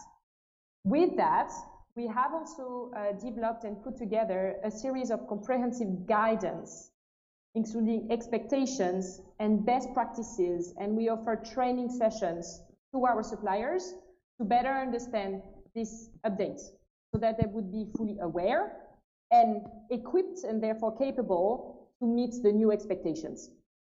Caroline, what I'm hearing is echoed from our other panelists that indeed large businesses need to invest, and they have accepted that this is some big machinery that they have to manage. Bayer is clearly driving sustainable development through capacity building, awareness raising, and other initiatives, as you mentioned. I want to come back to you later if there's time to talk about how you're measuring and validating the progress that you're making against these commitments. But let me thank you for now, Caroline, and move on to our next panelist, Shinta from Syntesa Group. Shinta, you've heard today from Professor Deva, but also others, including our resident coordinator, that we're not on track when it comes to the 2030 agenda. We either stalled or we're going in reverse. I'd like to know what you think, as the CEO of one of Indonesia's biggest companies, what needs to be done to accelerate change? What are the opportunities and limitations of the private sector in helping us achieve the Sustainable Development Goal? Thank you, Son, and thank you for this opportunity. I was listening from my fellow panelists, and obviously a lot of work has been done, and we are always, when we hear all these best practices, we are very optimistic, and we say, oh, definitely we should be able to achieve this, right?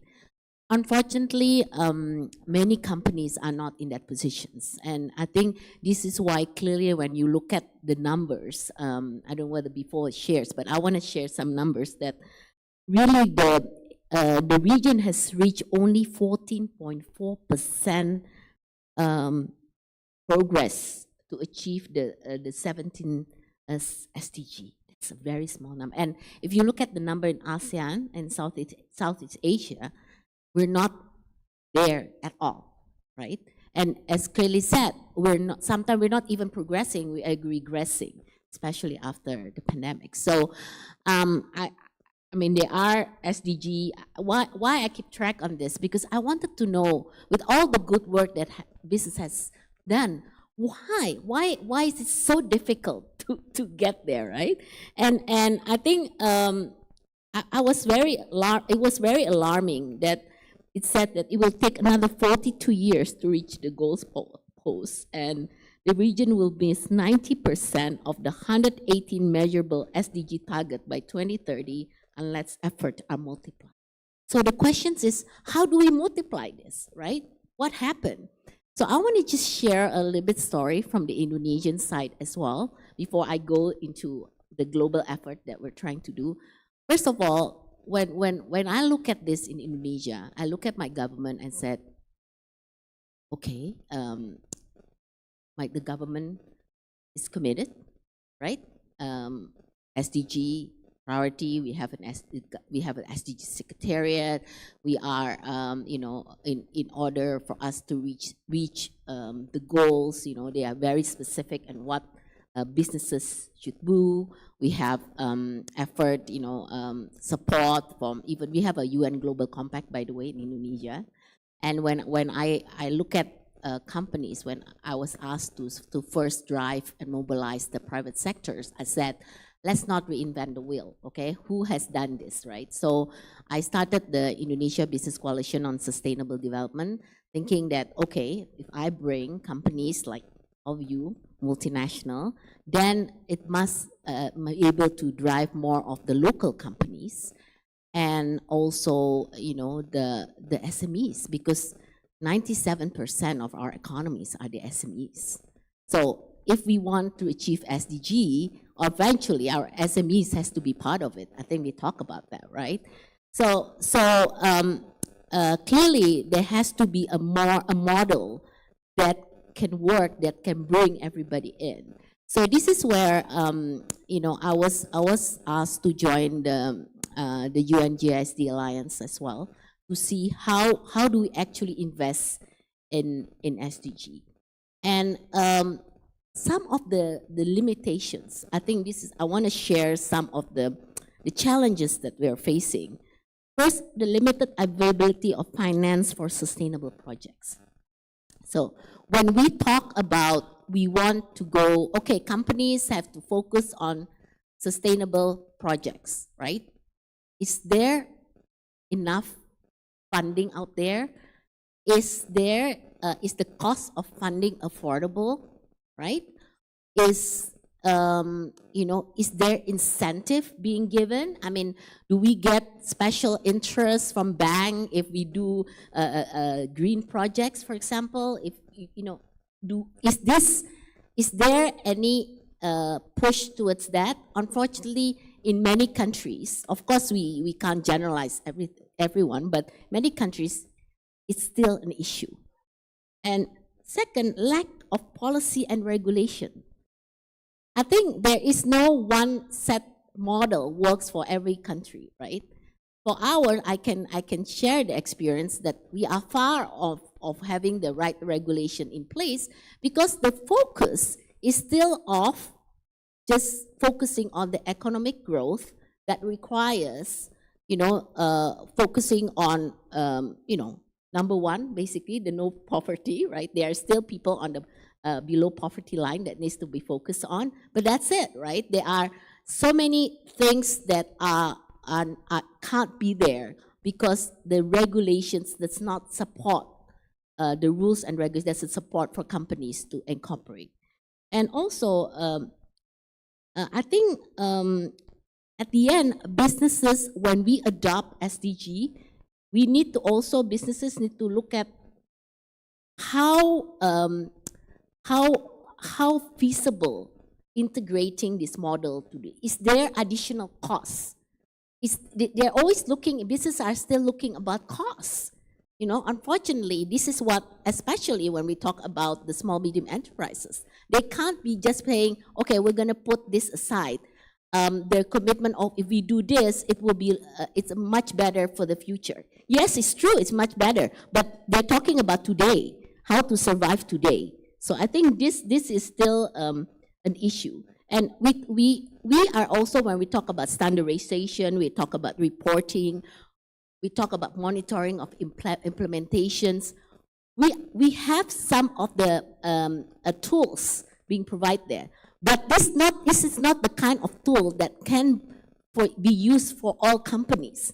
Mainly, maybe the big multinationals, but definitely not on the on the local and small medium enterprise. So this is something that I think is still a struggle and a lot of limitations. So I wanted to give some of what we're doing in the UN-GISD as well, because these are some of the solutions that we're talking about. First, I think we're looking into a harmonized definition of sustainable development investing definition. So this to enable investors to align investment with the SDG. It sets a minimum threshold that investment strategic and product should meet to qualify and align with sustainable development. So there has to be a harmonized definition. Right now, everybody is doing their own definition. Second, a common set of sector-specific SDG metrics. When we talk about, I was doing real estate, for example, we need to understand how is investing SDG in the real estate sector looks like, right? This is the metrics that we need to provide for specific industrial sectors. And then we talk about sustainable infrastructure investor platform.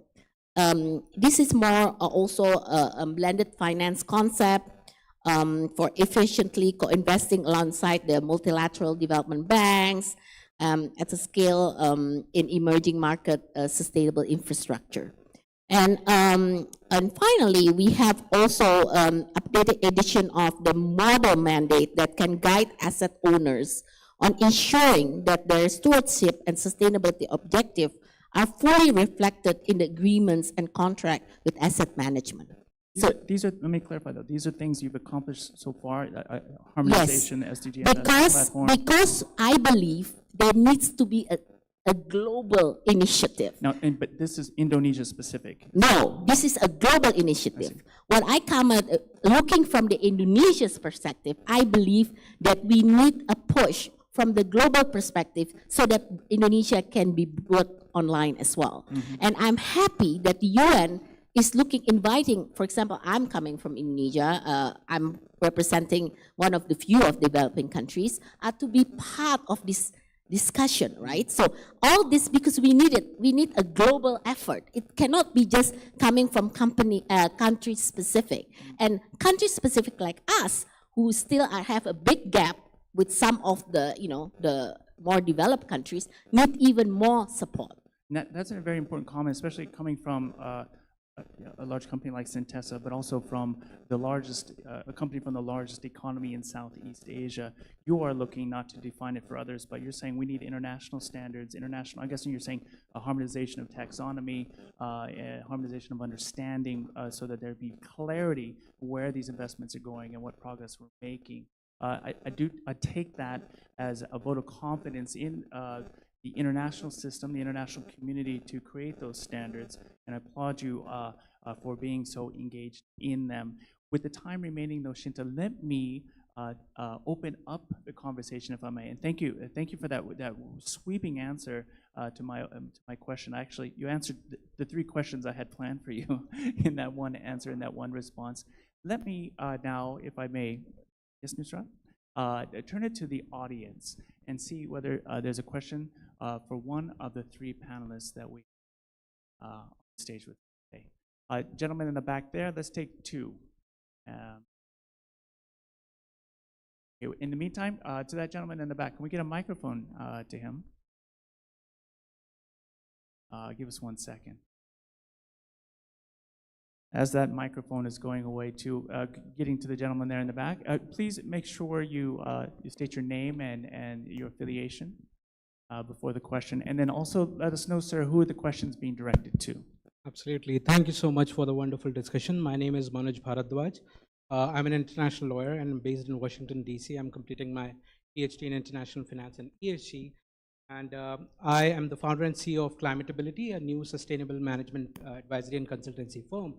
So my question is directed to both Abanti and Deepak, that given the speed at which this ESG and sustainability space is evolving, like we at Climatability are spending a crucial time and substantial time on training people. So I want to understand, and globally there is a shortage of people with expertise in ESG and Climatability skills. People are looking forward to upskill themselves in this space. I want to ask both Abanti and Deepak that about your company's strategy for capacity building and ESG reporting, especially given the evolving nature of the ESG and sustainability landscape, and whether you have addressed the challenge of differentiating ESG from CSR within your organization, also any innovative approaches you have taken to ensure that capacity building efforts are impactful and aligned with the rapidly changing sustainability. Did you catch that, Deepak? Yeah, I can catch that. Can you hear me?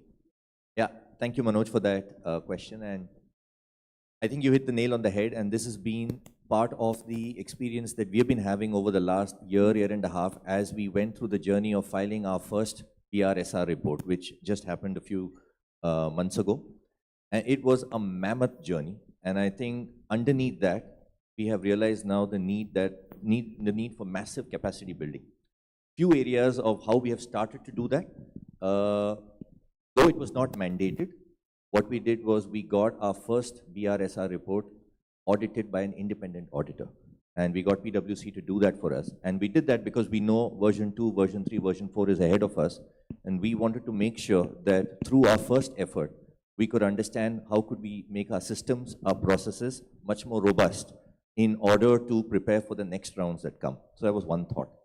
I think the second thought was we forced ourselves last year, again, to move out of our comfort zone. And we said that we must now start to also look at disclosures through other organizations. So Dow Jones Sustainability Index, the MSCI Index.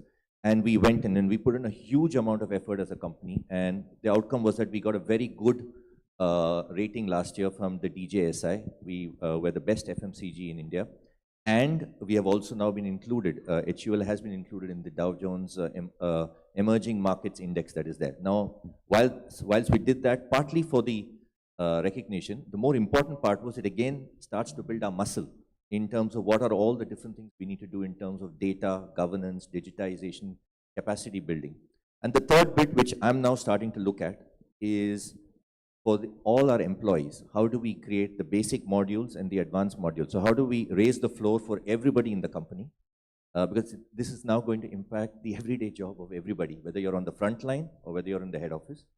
And how do you then create expert modules for the inner core of people who are deeply engaged on the front edge, on the leading edge of all things to do with sustainability. So these have been a couple of our experiences, but it's all anchored on the fact that there's massive capacity building and capability building to be done.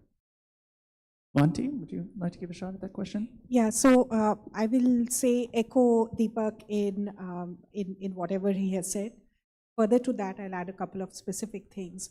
So we have been for years and continue to build capacity for the core sustainability drivers in different roles across the Mahindra Group.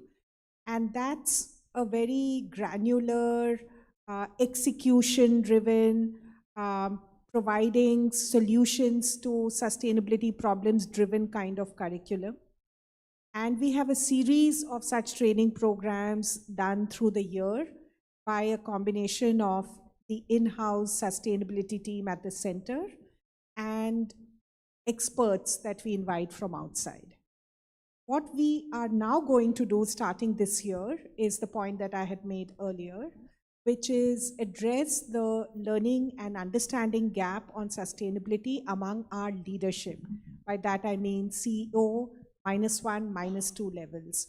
And that is something that we are doing through, again, an external as well as an internal team. But there the curriculum is somewhat different. It's more strategic, it's roadmap, it's foundational learning, it's decision-making and trade-offs, it's market understanding, and importantly, best practice from similar industries across the world kind of, sharing. So 2 levels of capacity building that we. Excellent. Let's have another question. Yeah. And then we're going to have to let some of our panelists go. The lady here on the left, and then the gentleman. Oh, let's start with the lady there on the left there with the glasses.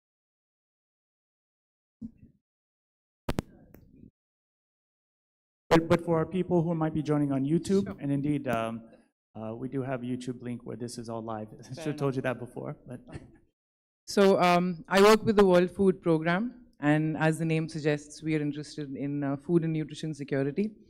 It was fascinating to hear the panelists at the very top of their corporate game to talk about how a lack of cohesive policies, regulations, and incentives is impacting the achievement of these SDGs in partnership with the private sector.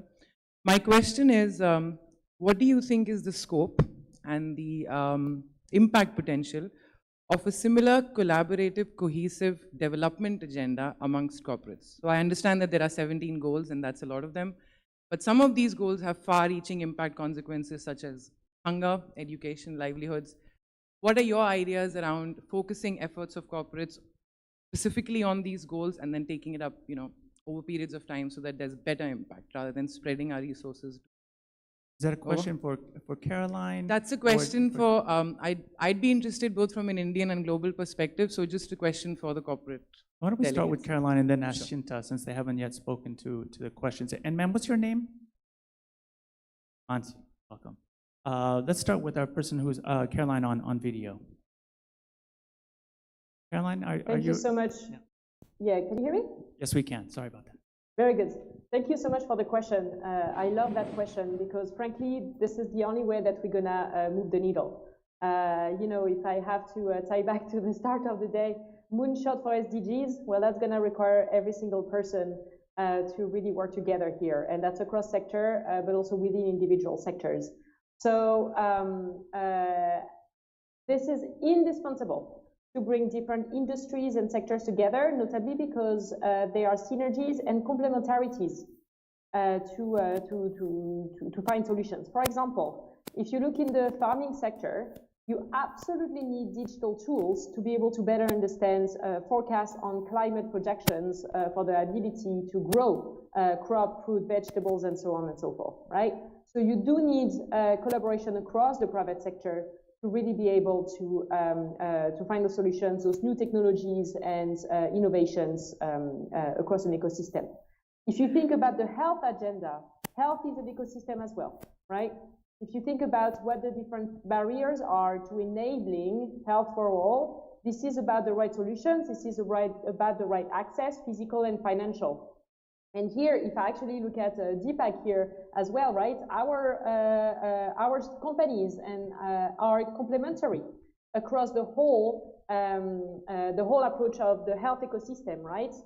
From really the care agenda to science-based self-care all the way to the pharmaceutical industries. You need everyone to come together to provide the right solutions. This is something that we are definitely trying to do within Bayer. One, because we have a couple of sectors under one hood, as you know, with the little Mahindra story I was telling you, that's what I was trying to highlight, but also because we bring on board knowledge, technology, innovation partners to be able to really unlock the key barriers to enabling the SDGs. So yes, we need to scale that up. In fact, I really think that the panel today and the conversations that it fosters should help drive and accelerate those collaborations forward and across sectors. I know we work together with the World Food Programme and across a lot of other UN agencies and NGOs. This is also indispensable. Only together can we actually provide the full solution and achieve the SDGs. Thank you very much, Caroline. Before we ask Shinta to answer, I'm going to give our other two guests an opportunity to exit the stage if in fact you feel ready to catch your flights. And I want to say thank you very much for being here today. And I'm going to be following up with you with regards to maybe your participation. Keep that conversation going at our Corporate Sustainability and Environmental Rights in Asia Conference on 4 and 5 October. Pencil it in your calendars. It's occurring in Bangkok. Everyone who's here invited, and especially the speakers here on the panel today. But thank you very much, Deepak and Avanti, for being here. Deepak, you want to say something? No, I just wanted to say thank you. Sorry, I have to leave. I don't want to miss my flight, but look forward to keeping the conversation going. Yeah, I'm going to stay up on the stage here with Shinta and with Caroline. So just want to say a huge thank you for having me here. And good luck. I think it's forums like this which will really drive the partnership that is needed to solve what is a global problem. Fantastic. So thank you so much. Thank you, Avanti. Thank you, everyone. Thank you. And like I said, we're going to continue the conversation for a few more minutes, if I may. I'm going to sit a little bit closer to Shinta here. Shinta, a response to that question? Yeah, so I think definitely I agree, cross-sectoral, right? So basically, when we want to achieve that, we can't just be looking at one sector doing specific goal, right? So it's definitely cross-sectoral and definitely collaborative. But I wanted to also touch that when we talk about the collaboration aspect, it's also pentahelix aspect. And I do believe that in achieving, and this is where finding the right model that can work, investing in SDG required investment from everyone. In other words, we're talking about government, we're talking about private sector, we're talking about civil society, academia, everyone, right? So how, definitely we have to collaborate, but is there the right model, success story that can say, okay, we want, let's say, this grouping of achieving the number 3 on health, right, from all the different sector, this has worked. How do that model work, and how can we share? Because the way I look at it, Sean, what I mentioned is, we can't just be talking about the global companies, right? We're talking about companies that are in existing certain country that may not get the same access of this knowledge. So what I'm trying to say is there needs to be a platform in which, and of course the UN can play this role, is like what has worked in a particular country and a cross-sectoral collaboration and achieve a certain goal of SDG that can be replicate in other countries similarly. So we've been talking about this forever. I mean, if you ask, is there political will from government? Many say yes. Is there a business leaders will commitment? There is. You ask everybody, you will say yes, right? But I think we're still missing here sometimes is the how to. And the how to is not just a matter of you doing it alone, but you're doing it together with the other sectors on achieving the goal. So I think this is something that sometimes I'm a little bit frustrated because I still feel sometimes that how else should we do it, right? Like how can you can really see result outside, in a more significant way. Yeah, the SDGs are so formidable a challenge because they are calling for a whole of society approach. It's hard enough sometimes just to get a whole of government approach to achieving the SDGs, but to bring in business as well at the right place, bring in civil society to the right place, and to have those three stakeholder groups agree. This is a huge undertaking. It's like landing a spacecraft on the south pole of the moon. It's no smaller, no bigger than that. It is a massive undertaking. We need people like you working at the that's what I think. To join our ranks and to bring those challenges forward, but with your solution. Often we're also saying, I've heard people talk about their frustration on getting just even an indicator of a target, of a goal. We can't let that frustration hold us back. We do have the experts, we do have the right ideas, but I think the other things that you were saying earlier today about having the financing, that is where we are forward. We definitely don't have the financing needed, and we do have able teams across our UN system that are working on SDG finance to get us there. But whether we're going to get there by 2030, that's another matter. The 2030 deadline is remarkable that we agreed it. It's actually right around the corner. It's kind of scary to me that it's coming so fast and we're still having conversations about how do we get there. We were just finishing talking about the whole green transition, for example, the energy transition and so forth. It's clear, I mean, clean energy, as you know, is one of the SDG. That's another complexity on its own, And we feel, we talk about energy transition, but we know that there's still a big gap. It's like sometimes I'm talking with a different language with different people, we're talking about energy transition, but somehow the perspective coming from can be big gap, even from developed and developing countries, businesses, and how to actually achieve that. So I think it's a very complex, this is definitely ambitious, and I'm not saying I'm giving up, obviously not, right? We are all optimistic in how to, but I think, yeah, there has to be some breakthrough of finding the right scheme and model that can really, really work. I'm looking forward to the person who has that scheme and model raising their hand and giving us the answers. But Shinta, you're putting us on the right path to finding them, and I want to thank you for that. I'm getting a signal from our organizers, from Nusrat in particular, that it's getting time to wrap up. One last question. I'm sorry? Oh, indeed. One last question. Big moment. Thank you. Thank you for that. I'll make it very brief, if you can hear me. My name is Karthik Desai, and I work in ESG, impact investing, and blended finance advisory. The question is for Shinta and for Caroline. You mentioned blended finance, and what is the role that corporates can play? Because you have your balance sheets, right? In India, we have the CSR law, so a certain portion of money goes into philanthropy, and the Talking partnership. about India here now. Well, Yeah. it could be in India or anywhere, but it's about the different forms of capital. That in India, just to use that as an example, we have CSR, right? So corporates have a certain philanthropic pool, and philanthropic money can take much greater risks, along with capital from multilaterals like the UN and other agencies. And of course, corporate money or commercial money has to earn a rate of return.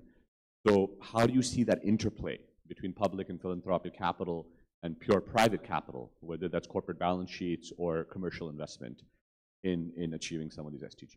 That's a question to Shinta, is it? Yes, and to for Caroline. Caroline Okay. as well. Caroline, please take a stab at that, and then we'll let Shinta respond. Would you like? Thank you very much. Yep, all good. That's an excellent question, and actually one that I scratch my head on quite often to try and find really what are the levers that will help us get there, right? And there are different stages in terms of trying to achieve an SDG, and a company, a business might not be able to go all into it immediately with its corporate capital. So there is a huge role to play for alternative sources of capital. And here I see a couple of sources. There is the philanthropy money that you mentioned here, which is actually incredibly helpful. We are very intentionally leveraging some philanthropic investments to try and build ecosystems, for example, on access to health, to be able to really have an impact for the communities themselves, say, for example, training of community health workers, right, that can really advise on what health might be needed. This is something that is going to help build an ecosystem. This can be done with philanthropic money, and as well as some sources of money from international finance institutions. Very often, we also see a lot of money. There is really a tremendous amount of capital, and rightly so, that is dedicated to countries' development. For example, in the area of health and training health workers. We see here a great opportunity to join the agendas and the sources of finance to deliver ultimately the agenda of enabling access to health. You have the IFI funding. You may have some philanthropy funding that we put in as well. And then ultimately, the company is going to come in with its innovations of products that are specifically designed to address the health needs of low-income consumers at the right price in the right place. And that's what the company does best, right? So this ecosystem that I am explaining, literally that's what we're doing. We are trying to leverage that to really make science-based healthcare accessible for all as part of our 100 million challenge, that one of the 300 million challenges. We do that in Indonesia, we're looking at it in Kenya and South Africa, we're looking at it in India as well, and in other places in Latin America. This is the only way we can get to scale fast. You cannot have those pots of money being siloed and trying to achieve the same thing, but alone. This is not going to work. We need to really look at the ecosystem, and it's almost like a baton passing, right? From whomever has the best expertise with the sources of money that can help build that little piece of the ecosystem so that we have a full solution at the end of the day.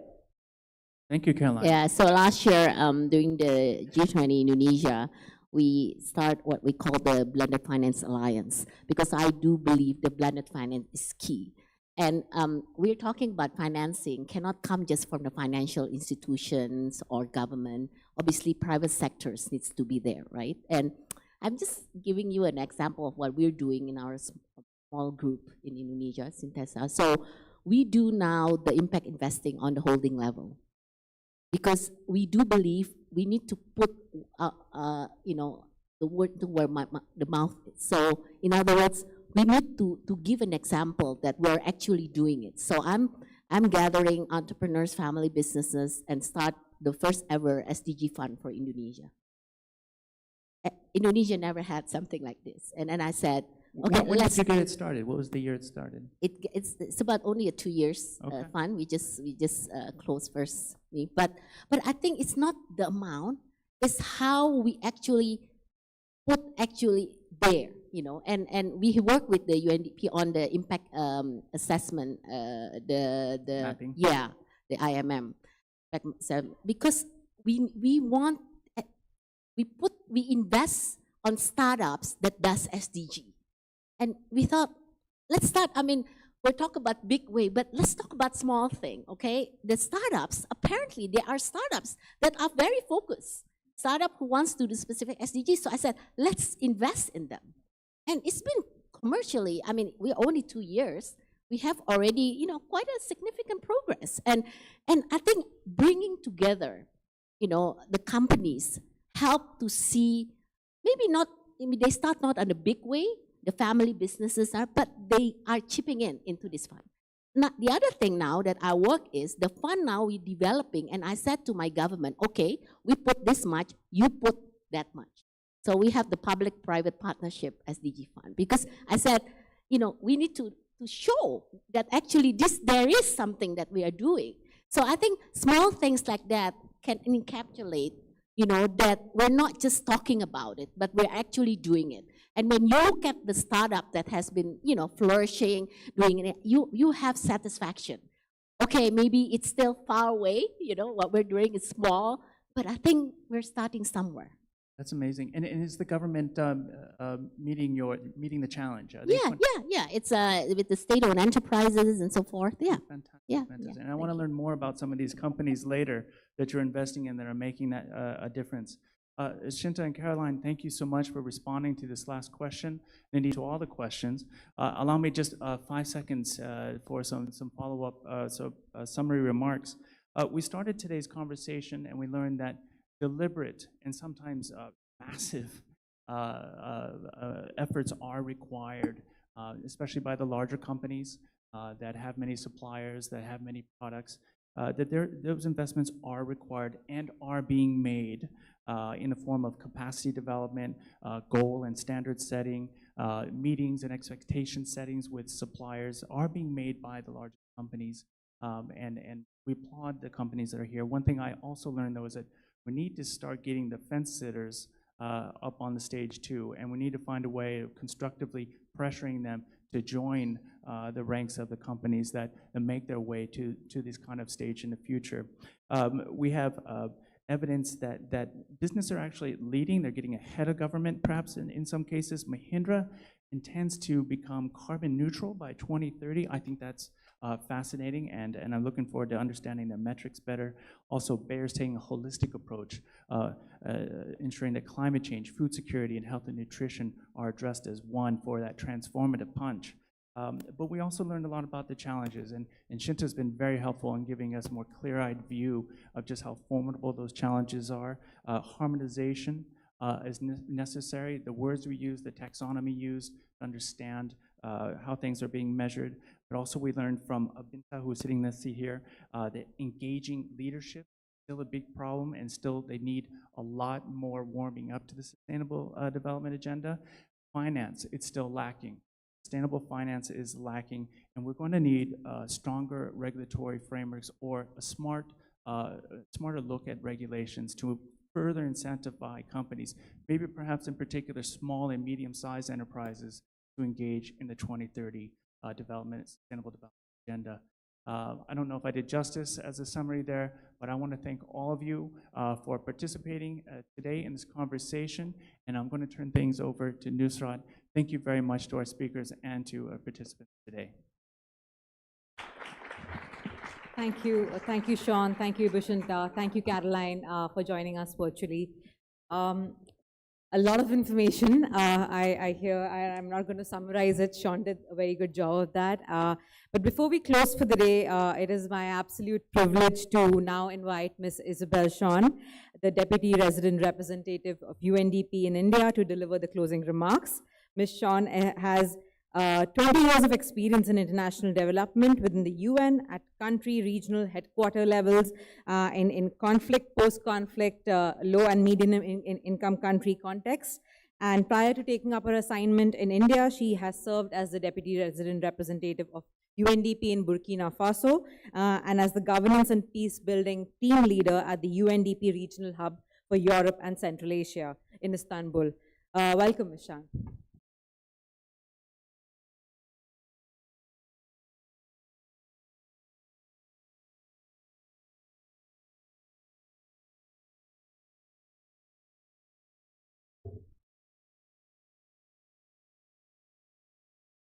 Evening.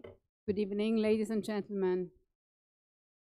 I believe we have spent a remarkable evening underscoring our collective commitment to a sustainable and inclusive future driven by responsible private sector action.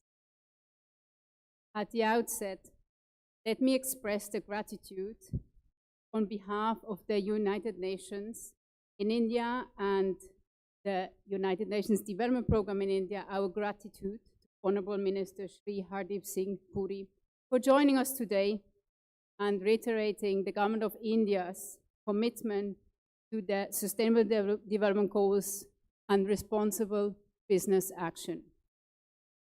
Our sincere thanks to B20 Chair and to B20 India Secretariat, the Confederation of Indian Industry, for collaborating on this important and rich dialogue. And our sincere thanks to the Special Rapporteur on the Right to Development, Professor Suraya Deva, for joining us and for reaffirming the UN's commitment to accelerating responsible business action, the 2030 Sustainable Development Agenda. Thank you, Ms. Karen Blume, for presenting us in very concrete terms an excellent example of national legislation. And my thanks as well to our moderator and our wonderful panelists for representing the private sector and those in the audience from across the G20 countries. I hope that our responsible business strategies will inspire more businesses to champion sustainably through corporate actions. As we reflect on our discussions today, it is evident that we are living in a very unusual times with many complex and overlapping challenges. And certainly that is one reason why we are lagging behind in our efforts to achieve the SDGs by 2030. Actually, only 12% of the goals across the world are on track. Hence, we need collective actions to step up on our promise for sustainable, inclusive, and equal, and a prosperous world for all. This is why the platform for today, on today's discussion, is critical for bringing together the government, the businesses, and other partners to share lessons and experience, but also good practices. I think we have heard today, so there is an increasing number of countries that have adopted the policies and legislation. I think we have heard today from Germany very concrete examples. We have also heard concrete examples from our distinguished panelists and business leaders on good practices. And I just want to mention some of them, or some key takeaways from the panelists today, in addition to what my colleague Sean said.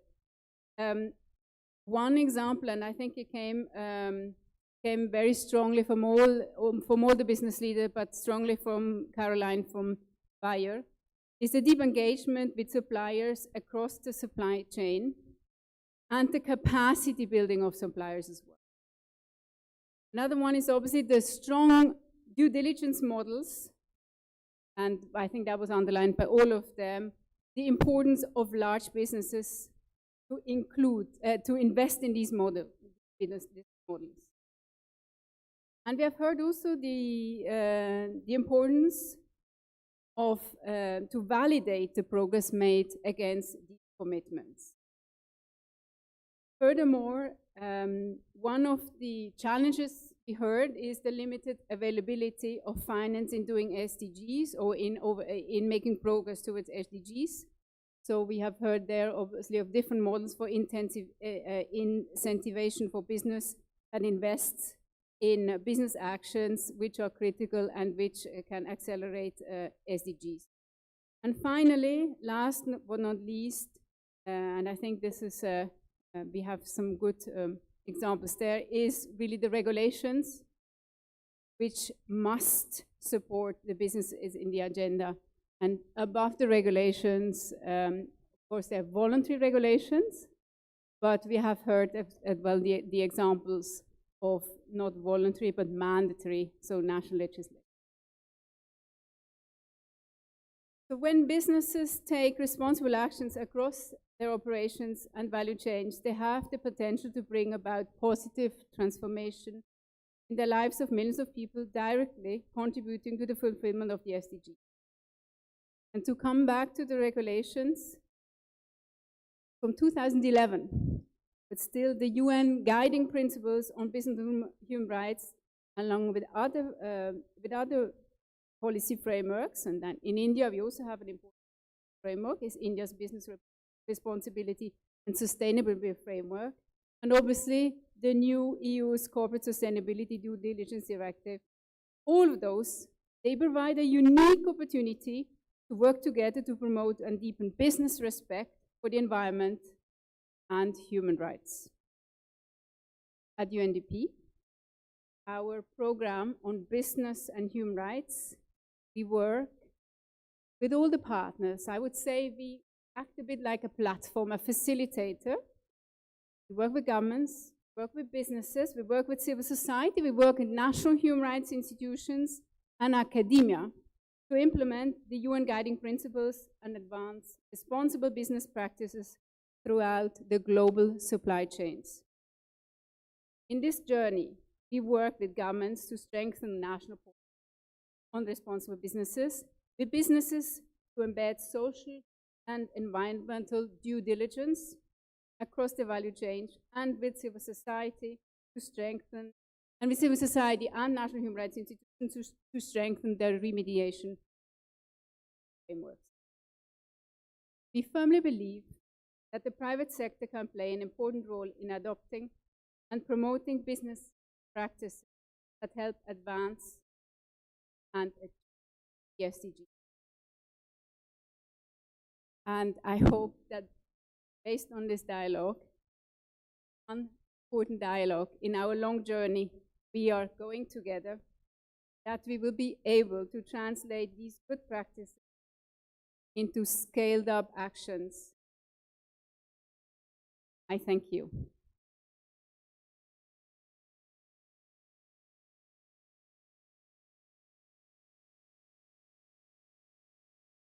Thank you, Ms. Sean, for those inspiring closing remarks and for again summarizing some of the key points that came out of today's discussion. And thank you everyone for being such a patient and lovely audience. It's been a pleasure hosting you, and please allow me to now invite you for a networking reception where our conversations can continue. Thank you so much. Have a lovely evening.